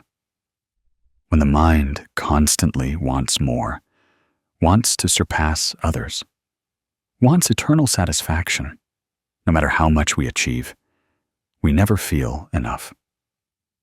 That is the root of suffering. Try to look around this life. How many people think that happiness lies in having a lot of money, a lot of possessions? But then, once they have them, they find something else missing. They buy luxury cars, but crave mansions. They have mansions, but want more than their friends. They achieve career success, but feel lonely in their family. They are caught in an endless cycle. In the end, they suddenly realize they have no peace.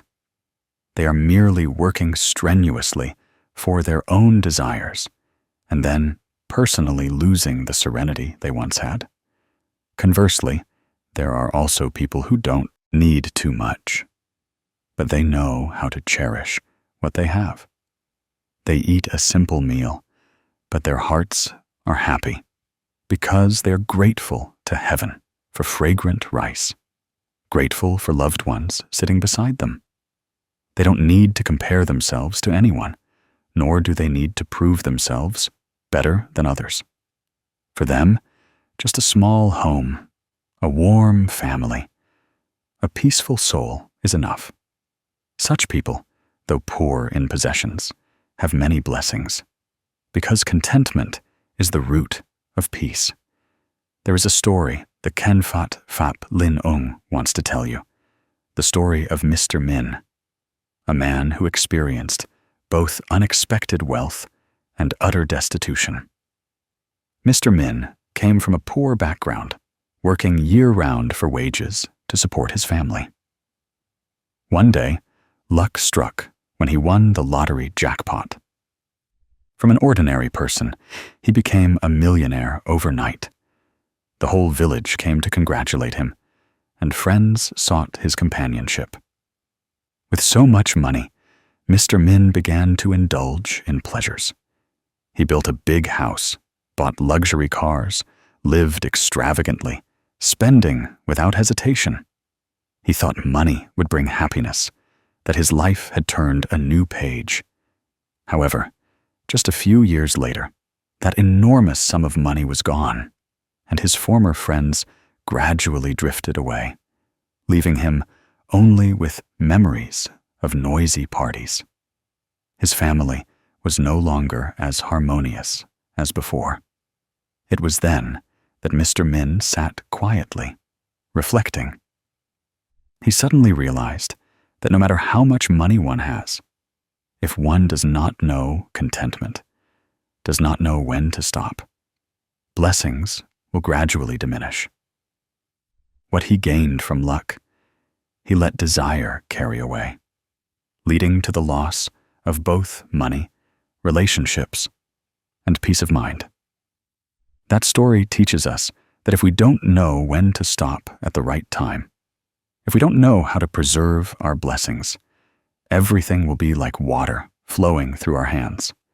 The person who knows contentment, who cherishes what they have, is the truly rich person. Rich not in possessions, but in spirit. The Buddha once emphasized that happiness is not in possessing much or little, but in whether our hearts know contentment. A poor person can still be serene if their heart is content. A rich person can still suffer if their heart is never satisfied. So the secret to preserving blessings is to live mindfully, to know when to stop when you have enough, to cherish what you have instead of constantly chasing what you don't. Try to take a moment to pause. Look deeply within yourself. How many times have you been tired of comparing yourself to others? How many times have you forgotten that happiness is actually right beside you? In the laughter of children, in the love of parents, in a family meal. We often miss the most precious things because we keep chasing after distant illusions, only to regret them when they're gone. If you want to practice contentment in life, you can try a small exercise. Every evening before going to bed, write down 3 things you feel grateful for during the day.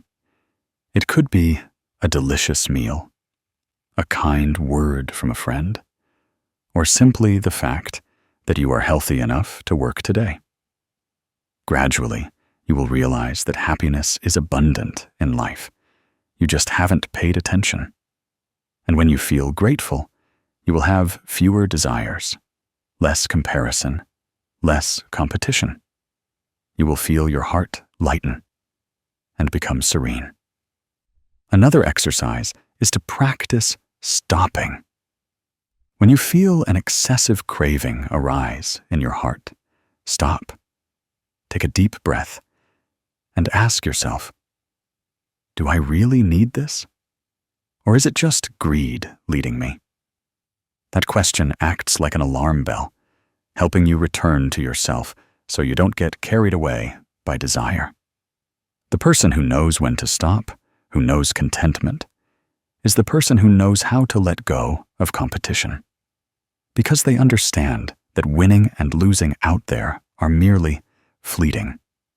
What matters is whether their heart is at peace, their family is happy, and human connections are strong.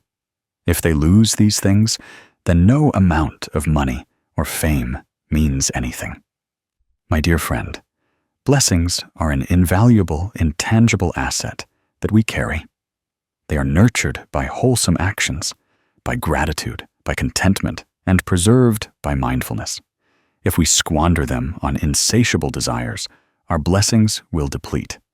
But if we know how to stop, how to cherish, how to let go, our blessings will grow, and peace will always remain in our hearts.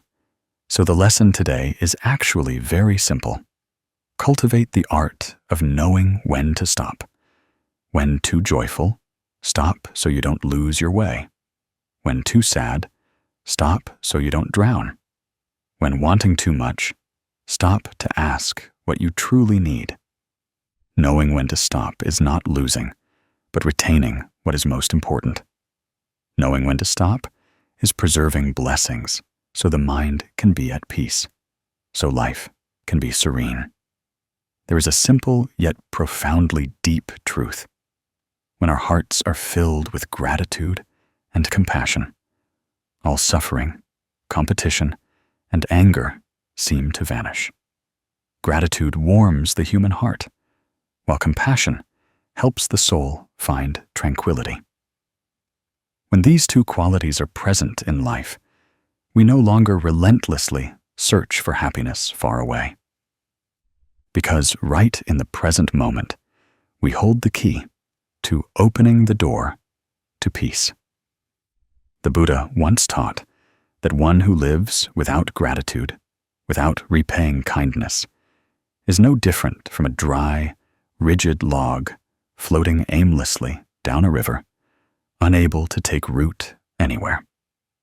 Conversely, a grateful and compassionate person, even in poverty, still shines like a fragrant lotus blooming in the mud. We often think that happiness comes from achieving this, possessing that, or winning some competition. However, true happiness begins when we learn to bow our heads in gratitude for the most ordinary things and open our hearts to forgive the mistakes around us. When a child knows how to thank their parents, their innocent smile naturally makes the parents feel all their hardships melt away. When a Buddhist daughter-in-law is willing to let go of grudges to care for her mother-in-law in her final days, a lightness incomparable blossoms in her heart. Compassion and gratitude are not distant things. They are the breath that nourishes daily peace. If we pay attention to modern life, many relationships break down precisely because these two elements are missing. People are quick to blame, quick to judge, but rarely stop to say thank you or offer forgiveness. Sometimes, just a small apology, an act of yielding, can resolve a conflict that has lasted for years. Buddhist teachings say that human suffering is fueled by anger and excessive attachment to the ego. When we are willing to let go of our ego, willing to look at the positive aspects of others, our hearts will lighten considerably. The story of Miss Han is a clear example. She once had a tense relationship with her mother-in-law. Disagreements in lifestyle, petty complaints, gradually formed an invisible wall separating the two women under the same roof. Han carried resentment, and her mother-in-law was often angry. But then, when her mother-in-law fell seriously ill, all their previous annoyances suddenly became meaningless. Facing the fragility of life, Han realized that all the arguments, all the competition from before, were just fleeting, like wind and clouds. She chose to let go, chose to stay by the sickbed, caring for her day after day with all her heart. On her mother-in-law's last night, Han cried a lot, but those were not tears of regret, but of gratitude. Because she had found compassion in time, fulfilled her filial duty in time, resolved the grudges so her heart would not carry a heavy burden. If she had continued to hold on to her stubbornness that day, perhaps she would have lived her whole life in torment. But thanks to her gratitude and compassion, she found serenity. And that was the greatest gift she gave herself. Han's story is also a lesson for each of us. In life, sometimes we see conflicts as irreconcilable, wounds that seem impossible to heal. But time passes. Human life is impermanent. Are we sure we still have enough time to continue resenting and blaming? Try to quiet your heart. Try to remember the kindness of your parents, teachers, and those who helped you in difficult times. When we are grateful, when we are willing to be compassionate, our hearts will naturally feel lighter. That is the most enduring way to let go of competition. If you are in a strained relationship, try to dedicate a quiet evening to sit down, close your eyes, breathe evenly, and write down what you are grateful for. Perhaps you are grateful to your parents for giving you life, grateful to your partner for accompanying you, grateful to your children for bringing you joy, grateful even for adversities because they teach you to grow. As you write, your heart will be refreshed. Next, try to think of the people who have hurt you. Try to silently say in your heart, "I forgive you. I choose compassion to free myself." Whether they know it or not, you are the first one to receive peace. You can practice a simple breathing meditation to cultivate gratitude and compassion. Sit quietly, relax your entire body, close your eyes. As you inhale, think, "I am grateful for this life." As you exhale, think, "I open my heart to compassion." Just like that for a few minutes, you will feel a flow of peace gradually permeate your mind. Perhaps at first, you won't feel anything distinct, but if you persevere little by little each day, you will see a miraculous change within yourself. The Buddha once taught that gratitude is like a flower blooming in the heart, and compassion is like the shade of an ancient tree. When our hearts have flowers and shade, the thorns of anger and competition naturally vanish. Try to imagine if in a family all members are grateful and compassionate towards each other, that family will truly be a warm home. If in a community everyone knows how to be grateful and forgiving, that community will be incredibly strong. Gratitude and compassion are not just for treating others, but also for treating ourselves. Many people live their whole lives with complexes, self-blame, and resentment towards themselves for past mistakes. But remember, everyone makes mistakes sometimes. And if you cannot be compassionate towards yourself, you cannot be compassionate towards anyone else. Be grateful for your stumbles, for they taught you to get back up. Be grateful to yourself for enduring through storms. When you love and forgive yourself, you will truly touch inner freedom. The message I want to convey to you is that when we are grateful and compassionate, we will no longer feel the need to compete, because a grateful person will see this life as a priceless gift, and a compassionate person will see that nothing is worth clinging to. These are the two keys that open the door to peace, bringing us back to the inherent serenity of our souls. And if you can practice this every day, you will realize that peace is not far away, but is present in every breath, every glance, every smile you offer. There is a simple truth that sometimes we humans forget. Happiness does not come from how much money or how many possessions we have, but from knowing how to cherish what we currently possess. A person who is content, even if they only eat a meal of vegetables and simple fare, finds it delicious. On the other hand, a person who is not content, even with luxurious delicacies, still feels a lack, still feels a restless heart. The Buddha taught that insatiable greed is the root of suffering. It's like scooping seawater with a small cup. No matter how many times you fill it, the vast ocean remains, and it can never be completely filled. But if we know when to stop, if we are happy with the cup of water we have, then at that very moment, we have peace. In today's society, people often chase external standards to measure happiness.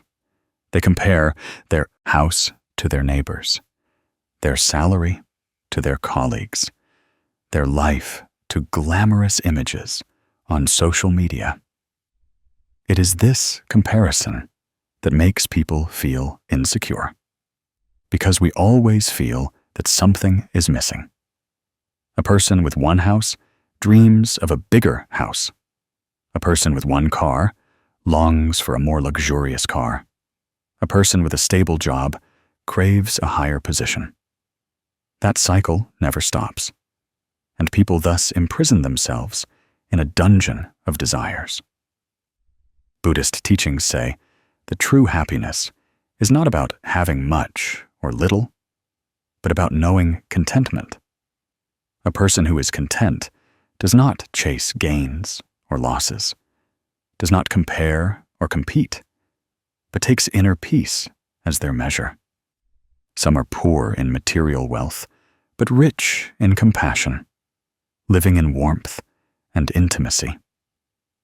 Others are wealthy and prosperous, but their hearts are always filled with fear, competition, and suspicion, ultimately never experiencing peace. There is a very beautiful story about the family of Farmer Two. In a poor rural area, he only had a small rice field and a few chickens. Life was not abundant, but every evening, his family gathered around a simple meal. There was only a bowl of vegetable soup and a plate of braised fish. But the laughter was abundant.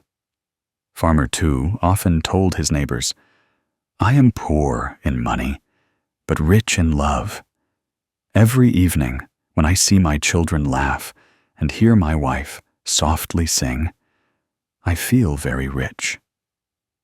Hearing that, everyone felt warmth in their hearts.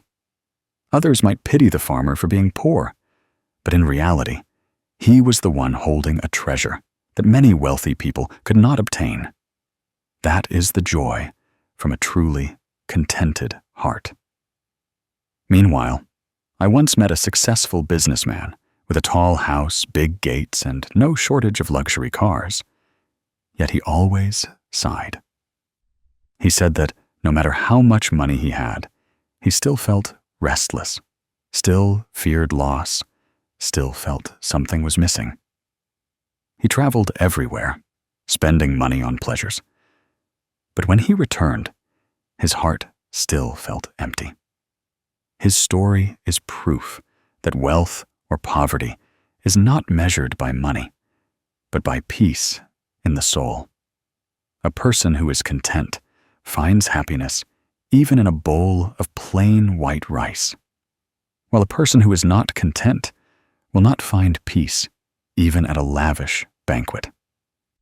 Let us try to ask ourselves each day, do we truly eat our meals with gratitude?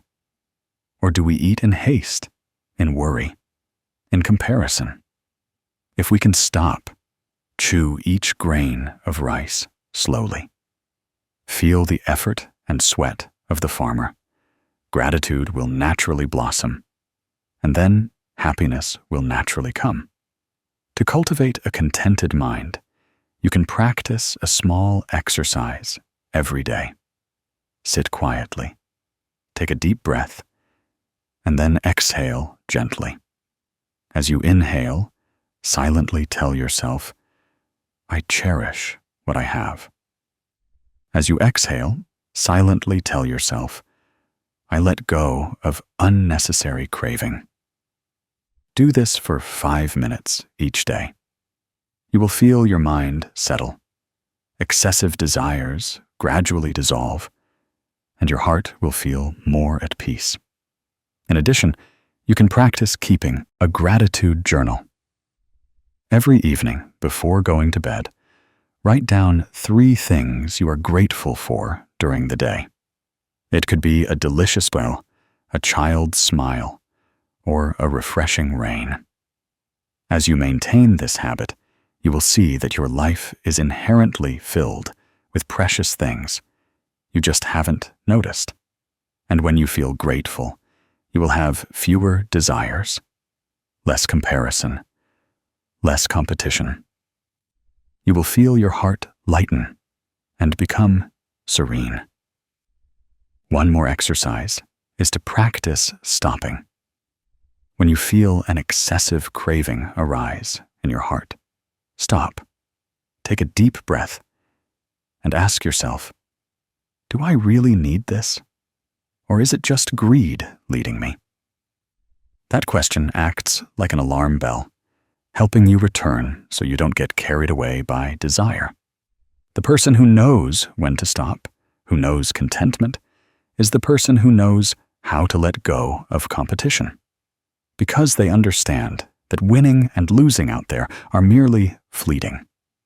What matters is whether their heart is at peace, their family is happy, and human connections are strong. Losing these things means that no amount of money or fame is worth anything. My dear friend, blessings are an invaluable, intangible asset that we carry. They are nurtured by wholesome actions, by gratitude, by contentment, and preserved by mindfulness. If we squander them on insatiable desires, blessings will deplete. But if we know how to stop, how to cherish, how to let go, blessings will grow, and peace will always remain in our hearts. So the lesson today is actually very simple. Cultivate the art of knowing when to stop. When too joyful, stop so you don't get lost. When too sad, stop so you don't drown. When wanting too much, stop to ask what you truly need. Knowing when to stop is not losing, but retaining what is most important. Knowing when to stop is preserving blessings so the mind can be at peace, so life can be serene. There is something profoundly simple, yet deeply meaningful. When our hearts are filled with gratitude and compassion, all suffering, competition, and resentment seem to vanish. Gratitude warms the human heart, while compassion helps the soul find tranquility. When these two qualities are present in life, we will no longer endlessly search for happiness far away, because right in the present moment, we hold the key to opening the door to peace. The Buddha once taught that one who lives without gratitude, without repaying kindness, is no different from a dry, rigid log floating aimlessly down a river, unable to take root anywhere. Conversely, a grateful and compassionate person, even in poverty, still shines like a fragrant lotus blooming amidst the mud. We often think that happiness comes from achieving this, possessing that, or winning some competition. However, true happiness actually begins when we learn to bow our heads in gratitude for the most ordinary things and open our hearts to forgive the mistakes around us. When a child learns to say thank you to their parents, their innocent smile naturally makes the parents feel all their hardships vanish. When a daughter-in-law is willing to let go of grudges to care for her mother-in-law in her final days, a lightness incomparable blossoms in that person's heart.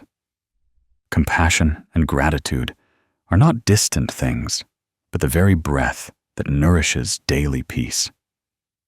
If we pay attention to modern life, many relationships break down precisely because these two elements are lacking. People are quick to blame, quick to judge, but rarely stop to say thank you or offer forgiveness. Sometimes, just a small apology, an act of yielding, can resolve a conflict that has lasted for many years. Buddhist teachings say that human suffering is fueled by resentment and excessive attachment to the ego.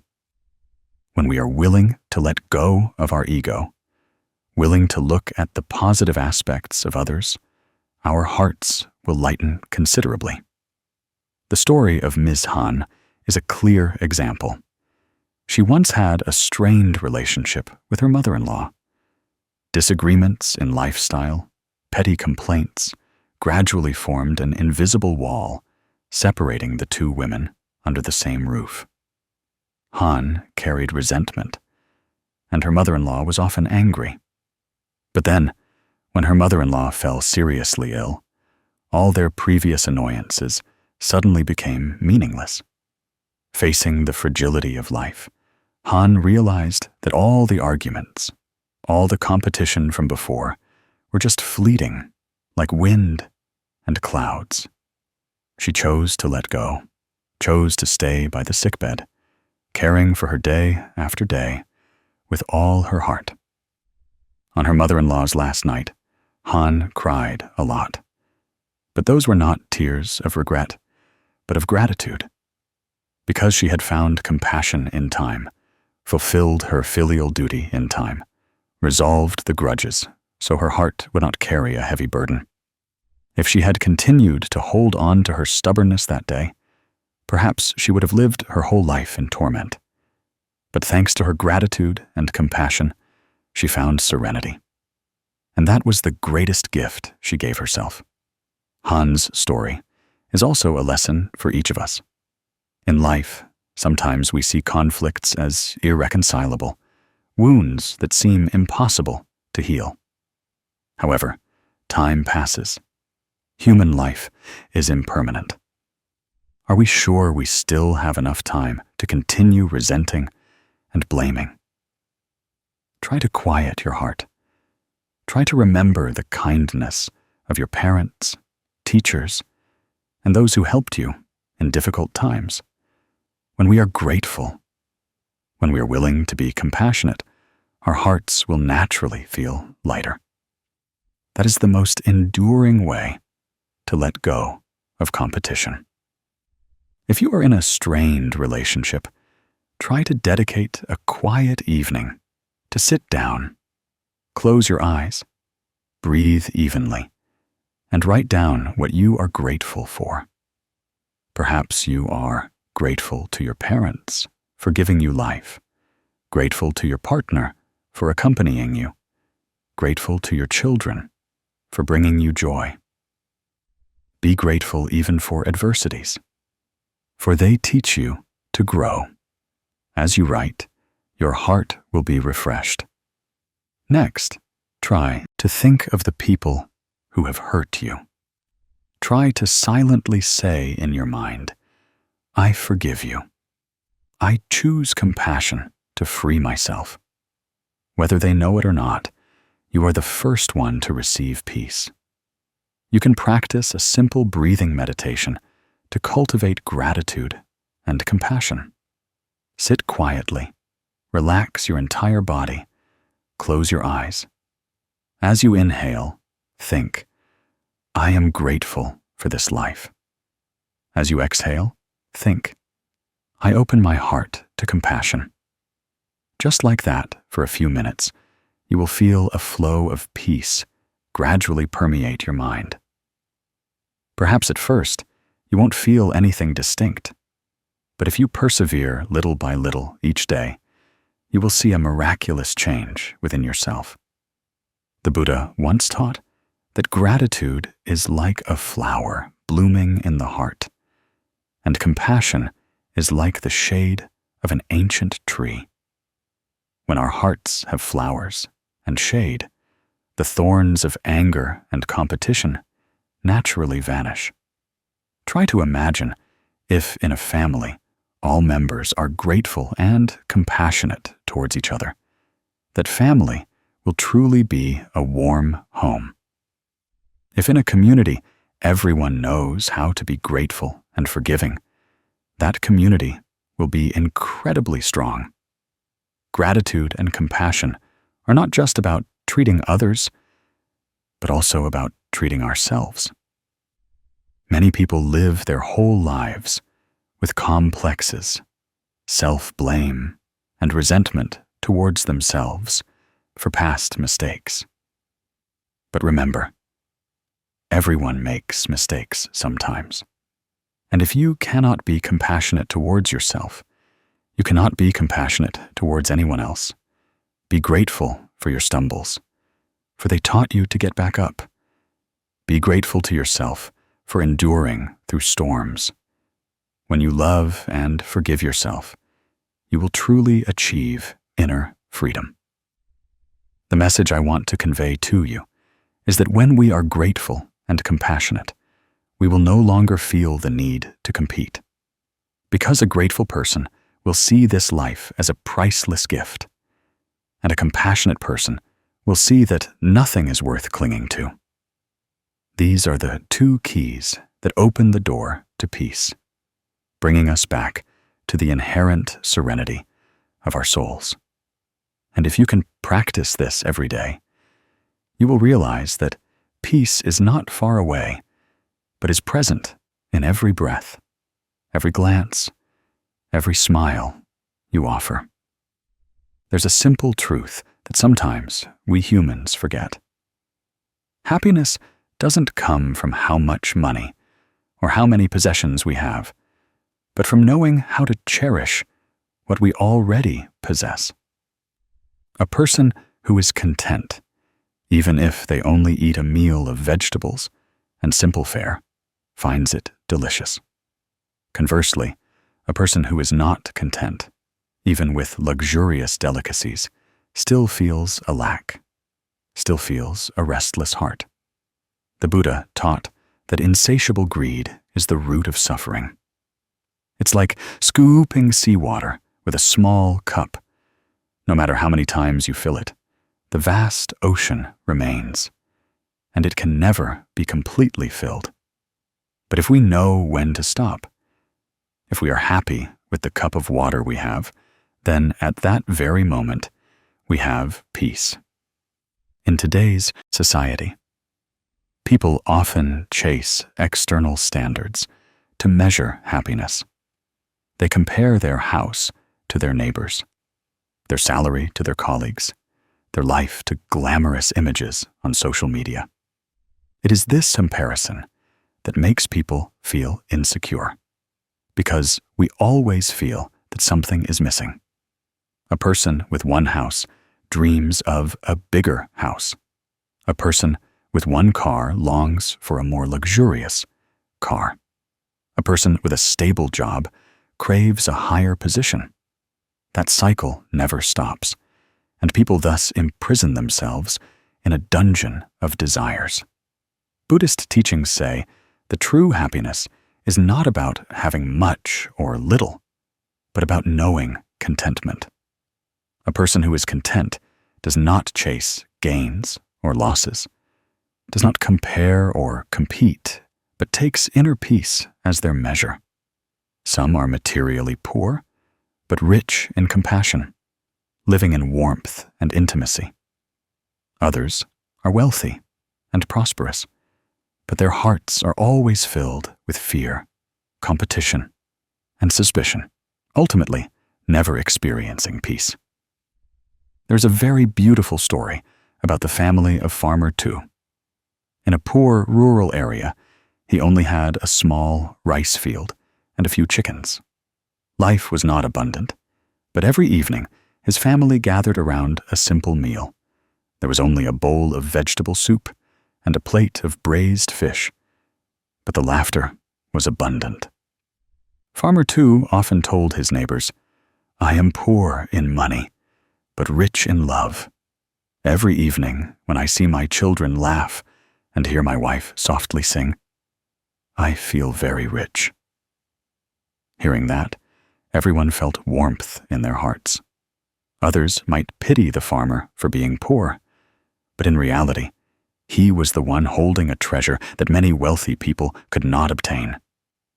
That is the joy from a truly contented heart. Meanwhile, I once met a successful businessman with a tall house, big gates, and no shortage of luxury cars, yet he always sighed. He said that no matter how much money he had, he still felt restless, still feared loss, still felt something was missing. He traveled everywhere, spending money on pleasures. But when he returned, his heart still felt empty. His story is proof that wealth or poverty is not measured by money, but by peace in the soul. A person who is content finds happiness even in a bowl of plain white rice, while a person who is not content will not find peace, even at a lavish banquet. Let us try to ask ourselves each day, do we truly eat our meals with gratitude? Or do we eat in haste, in worry, in comparison? If we can stop, chew each grain of rice slowly, feel the effort and sweat of the farmer, gratitude will naturally blossom, and then happiness will naturally come. To cultivate a contented mind, you can practice a small exercise every day. Sit quietly, take a deep breath, and then exhale gently. As you inhale, silently tell yourself, I cherish what I have. As you exhale, silently tell yourself, I let go of unnecessary craving. Do this for 5 minutes each day. You will feel your mind settle, excessive desires gradually dissolve, and your heart will feel more at peace. In addition, you can practice keeping a gratitude journal. Every evening before going to bed, write down 3 things you are grateful for during the day. It could be a delicious meal, a child's smile, or a refreshing rain. As you maintain this habit, you will see that your life is inherently filled with precious things. You just haven't noticed. And when you feel grateful, you will have fewer desires, less comparison, less competition. You will feel your heart lighten and become serene. One more exercise is to practice stopping. When you feel an excessive craving arise in your heart, stop. Take a deep breath and ask yourself, do I really need this? Or is it just greed leading me? That question acts like an alarm bell, helping you return so you don't get carried away by desire. The person who knows when to stop, who knows contentment, is the person who knows how to let go of competition. Because they understand that winning and losing out there are merely fleeting. What matters is whether their heart is at peace, their family is happy, and human connections are strong. Losing these things means that no amount of money or fame is worth anything. My dear friend, blessings are an invaluable, intangible asset that we carry. They are nurtured by wholesome actions, by gratitude, by contentment, and preserved by mindfulness. If we squander them on insatiable desires, blessings will deplete. But if we know how to stop, how to cherish, how to let go, blessings will grow, and peace will always remain in our hearts. So the lesson today is actually very simple. Cultivate the art of knowing when to stop. When too joyful, stop so you don't get lost. When too sad, stop so you don't drown. When wanting too much, stop to ask what you truly need.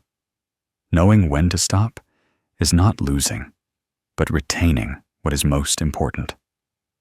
Knowing when to stop is preserving blessings so the mind can be at peace, so life can be serene. There is a very simple, yet profoundly deep truth. When our hearts are filled with gratitude and compassion, all suffering, competition, and anger seem to vanish. Gratitude warms the human heart, while compassion helps the soul find tranquility. When these two qualities are present in life, we will no longer endlessly search for happiness far away. Because right in the present moment, we hold the key to opening the door to peace. The Buddha once taught that one who lives without gratitude, without repaying kindness, is no different from a dry, rigid log floating aimlessly down a river, unable to take root anywhere. Conversely, a grateful and compassionate person, even in poverty, still shines like a fragrant lotus blooming amidst the mud. We often think that happiness comes from achieving this, possessing that, or winning some competition. However, true happiness actually begins when we learn to bow our heads in gratitude for the most ordinary things and open our hearts to forgive the mistakes around us. When a child learns to say thank you to their parents, their innocent smile naturally makes the parents feel all their hardships vanish. When a daughter-in-law is willing to let go of grudges to care for her mother-in-law in her final days, a lightness incomparable blossoms in that person's heart. Compassion and gratitude are not distant things, but the very breath that nourishes daily peace. If we pay attention to modern life, many relationships break down precisely because these two elements are lacking. People are quick to blame, quick to judge, but rarely stop to say thank you or offer forgiveness. Sometimes, just a small apology, an act of yielding, can resolve a conflict that has lasted for many years. Buddhist teachings say that human suffering is fueled by resentment and excessive attachment to the ego. When we are willing to let go of our ego, willing to look at the positive aspects of others, our hearts will lighten considerably. The story of Ms. Han is a clear example. She once had a strained relationship with her mother-in-law. Disagreements in lifestyle, petty complaints, gradually formed an invisible wall separating the two women under the same roof. Han carried resentment, and her mother-in-law was often angry. But then, when her mother-in-law fell seriously ill, all their previous annoyances suddenly became meaningless.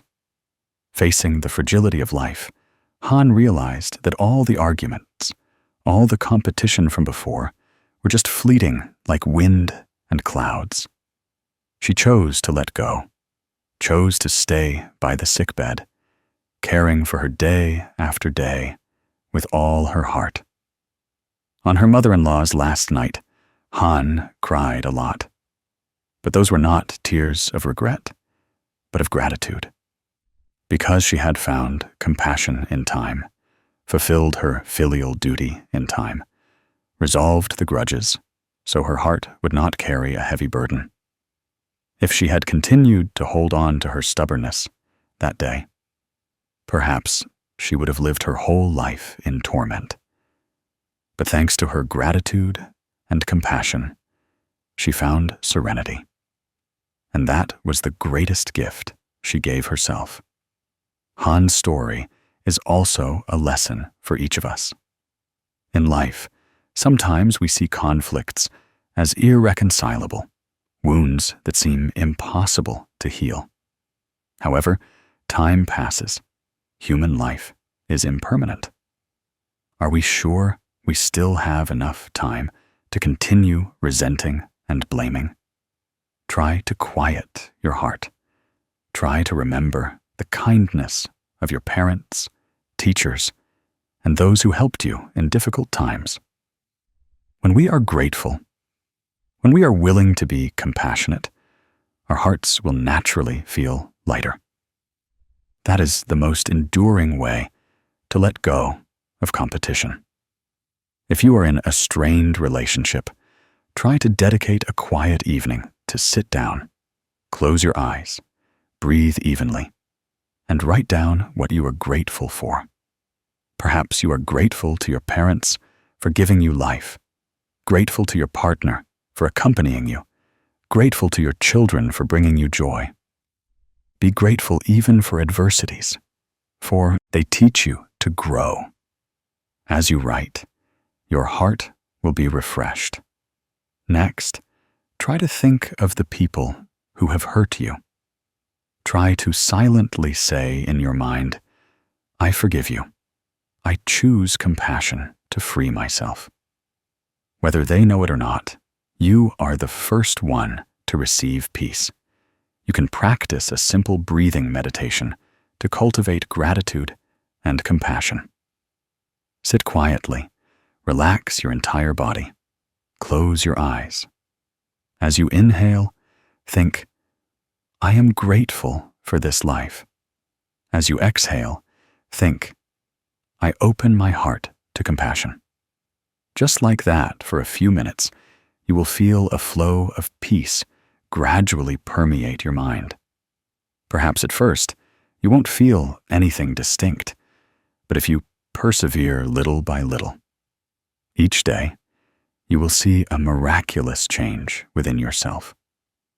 The Buddha once taught that gratitude is like a flower blooming in the heart, and compassion is like the shade of an ancient tree. When our hearts have flowers and shade, the thorns of anger and competition naturally vanish. Try to imagine if in a family, all members are grateful and compassionate towards each other, that family will truly be a warm home. If in a community, everyone knows how to be grateful and forgiving, that community will be incredibly strong. Gratitude and compassion are not just about treating others, but also about treating ourselves. Many people live their whole lives with complexes, self-blame, and resentment towards themselves for past mistakes. But remember, everyone makes mistakes sometimes, and if you cannot be compassionate towards yourself, you cannot be compassionate towards anyone else. Be grateful for your stumbles, for they taught you to get back up. Be grateful to yourself for enduring through storms. When you love and forgive yourself, you will truly achieve inner freedom. The message I want to convey to you is that when we are grateful and compassionate, we will no longer feel the need to compete. Because a grateful person will see this life as a priceless gift, and a compassionate person will see that nothing is worth clinging to. These are the two keys that open the door to peace, bringing us back to the inherent serenity of our souls. And if you can practice this every day, you will realize that peace is not far away, but is present in every breath, every glance, every smile you offer. My dear friend, throughout the human journey, we often carry many anxieties in our hearts. Some worry about daily sustenance, some worry about career setbacks, some worry that their emotions won't be as they wish. Others are constantly concerned about their children's future. Sometimes we even regret what is past. A word said, an opportunity missed, a relationship gone. And so we let the past cling to us, the future haunt us, forgetting that this present moment is a priceless gift. The Buddha taught that the root of suffering does not come from life's deficiencies, but from our own minds not knowing how to settle, constantly being led by anxiety and fear. When we know how to live in the present, how to take a deep breath and smile, we will see that life still holds many precious things. Anxiety is like an invisible rope. It tightly binds our hearts, making us breathless and unable to be free. A person burdened by much anxiety finds it hard to sleep peacefully, hard to eat well, hard to enjoy simple moments. But ultimately, anxiety does not make things better. It only makes our minds more confused and our bodies more exhausted. The Buddha once taught, "Do not grieve over what has not yet come. Do not regret what has passed. The wise live serenely in the present moment." Those teachings sound simple, but to practice them is a lifelong journey of cultivation for each person. I remember once hearing a story about Mr. Fat, a man in his 30s who had once been quite prosperous in business. He borrowed capital to open a store, but due to lack of experience and difficult times, his business failed, and debts piled up. Every night he tossed and turned, unable to sleep, his mind consumed by debt figures, by demands for payment, by bleak scenarios of the future. The more he worried, the more he declined. His body grew thin. His spirit became agitated. His wife and children also worried because of him. Laughter was gone from family meals. One day, as if by a stroke of good fortune, a friend invited him to a Dharma talk. The teacher that day explained that worry never solves anything. It only makes our minds more restless. Only when the mind is calm and the intellect is clear can we see the right path to take. Those words awakened a new faith in him. He began to practice meditation. Although at first he only managed a few minutes, gradually he felt a small sense of peace amidst the hours of suffering. He practiced letting go of tangled thoughts, focusing only on his breath. Then, one day, he felt his mind lighten. When his mind had settled, he saw things clearly and found a new direction. He was no longer panicked, but began to plan his life again, more slowly and steadily. Mr. Phat's story reminds us that worry does not erase our debts, but peace can help us gain clarity to find a way out of debt. Worry does not make tomorrow brighter, but letting go of worry makes today lighter. It's like a bird flying in the sky. It doesn't worry about the wind blowing or clouds drifting, because it knows that by spreading its wings, it will find its way. Or, like flowing water, it doesn't worry about what tomorrow will bring. It simply flows gently, smoothly, but ultimately still reaches the vast ocean. If you can, try a small exercise. Find a quiet place to sit. Close your eyes, relax your whole body. Take a deep breath, hold it for a moment, then exhale slowly. As you inhale, think that you are receiving life. As you exhale, think that you are letting go of worry. Do this a few times, and you will feel a gentle, cool space within your heart. Practicing this more each day, we will get used to settling in our breath, not being carried away by endless thoughts. You can also write down on a piece of paper the things that worry you most. After writing, sit and look at them and ask, of these things, which are truly within my control, which are not? For those that can be changed, make a step-by-step plan. For those that cannot be changed, learn to let go, because worrying won't change them. This is a way to gain clarity and avoid being entangled in the mental clutter. The important thing is that each day we dedicate a little time to live fully in the present. When eating a meal, focus on tasting the flavors, being grateful for having enough food and warmth. When walking on a familiar path, notice the sunlight, the breeze, the birdsong, the rustling leaves. When talking with loved ones, look them in the eye. Listen with full attention. These seemingly small things are actually the key to opening the door to serenity. Letting go of worry does not mean living superficially or irresponsibly. On the contrary, it is a way to live more deeply, more steadily. When the mind is no longer swayed by fear, we gain enough wisdom to see the true nature of things. At that point, instead of complaining, we will act. Instead of grieving, we will find a way to overcome.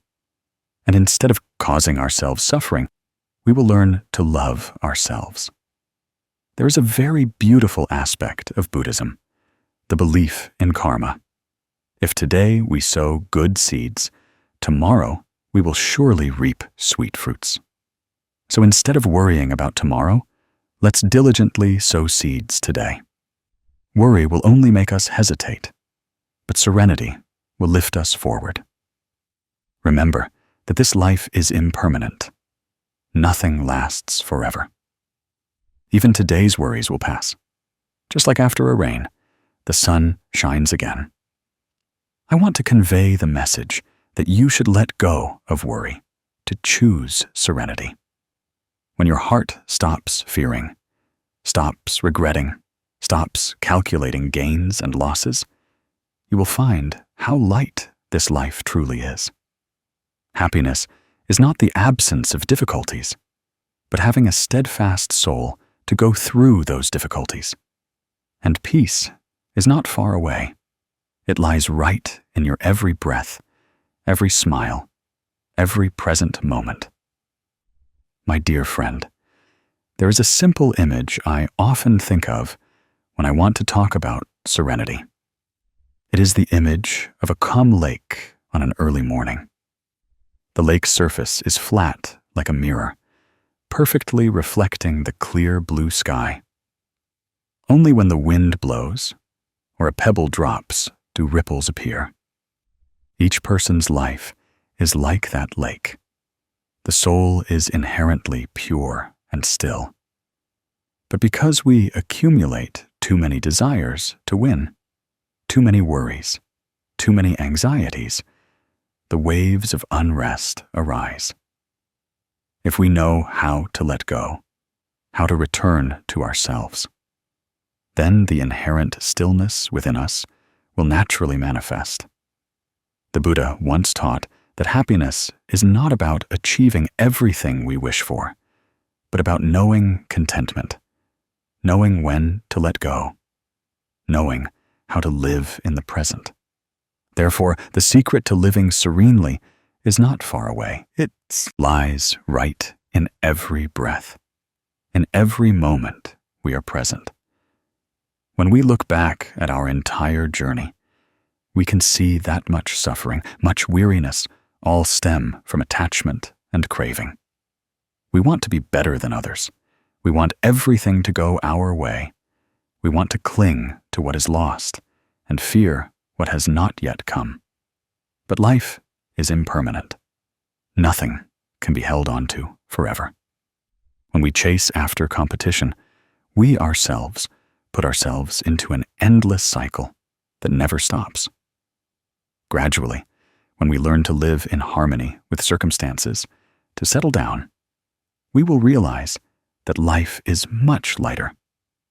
The Buddha taught that a wise person does not compete because competition only makes the mind restless. A wise person knows that everything is like passing clouds and winds, coming and going according to conditions. One time, I met an old woman selling goods on the street, sitting by the sidewalk with a small basket of just a few vegetables and some eggplants. I was curious and asked, "Do you ever feel sorry for yourself, having to live in poverty?" She smiled gently and replied, "What's the point of feeling sorry, my child? As long as I have the strength to sell every day, and I get to meet people. When people laugh and talk, that day is already happy." Her words were like a wake-up call. It turned out that happiness had nothing to do with having much or little, gaining or losing, but only with the mindset we choose to live with. A person can sit in a high position with abundant money, but if their heart is restless, they are still suffering.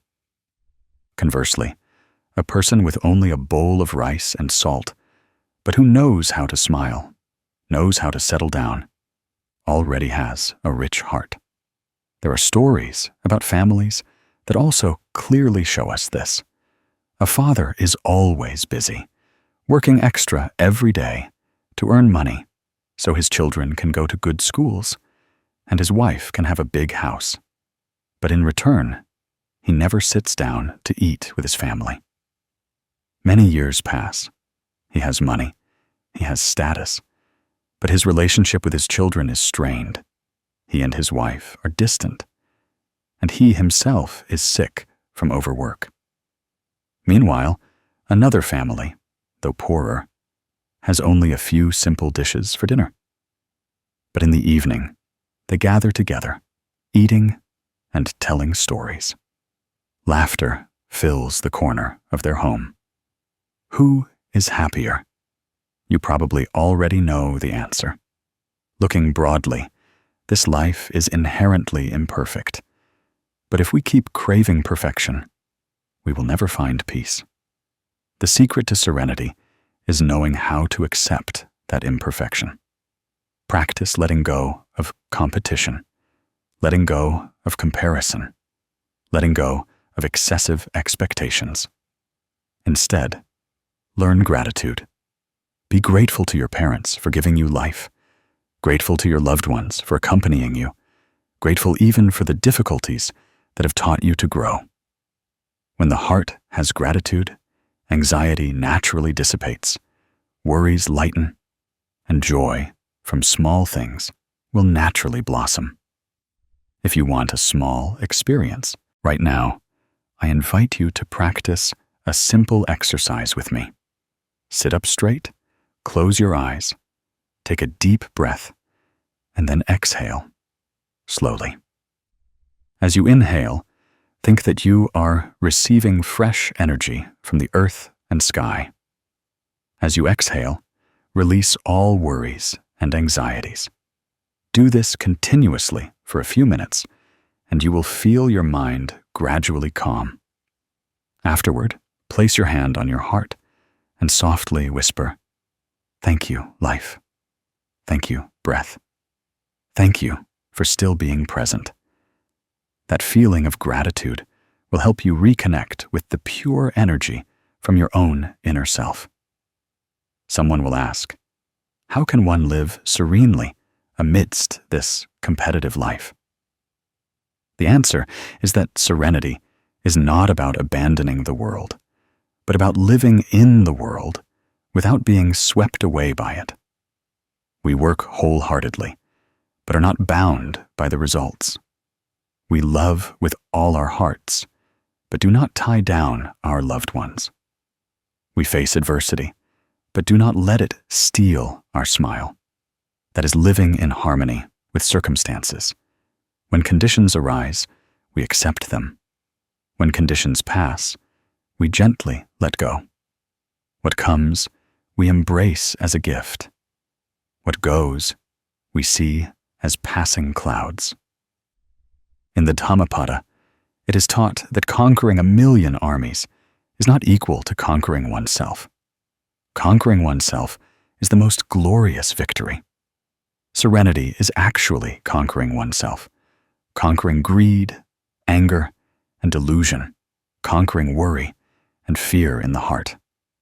When we conquer ourselves, we are no longer controlled by the external world, and our minds truly become free.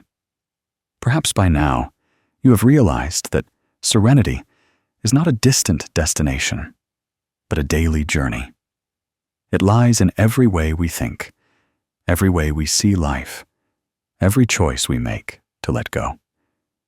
And it is this letting go that is the greatest secret the Buddha left for us. Before concluding, I want to join you in offering a small prayer. May everyone who hears these sharings find peace in their hearts. Wherever they are, whatever their circumstances, may every family have laughter. And may every person learn to love each other more, forgive each other more. May suffering gradually dissolve, and may every heart find serenity in every present moment.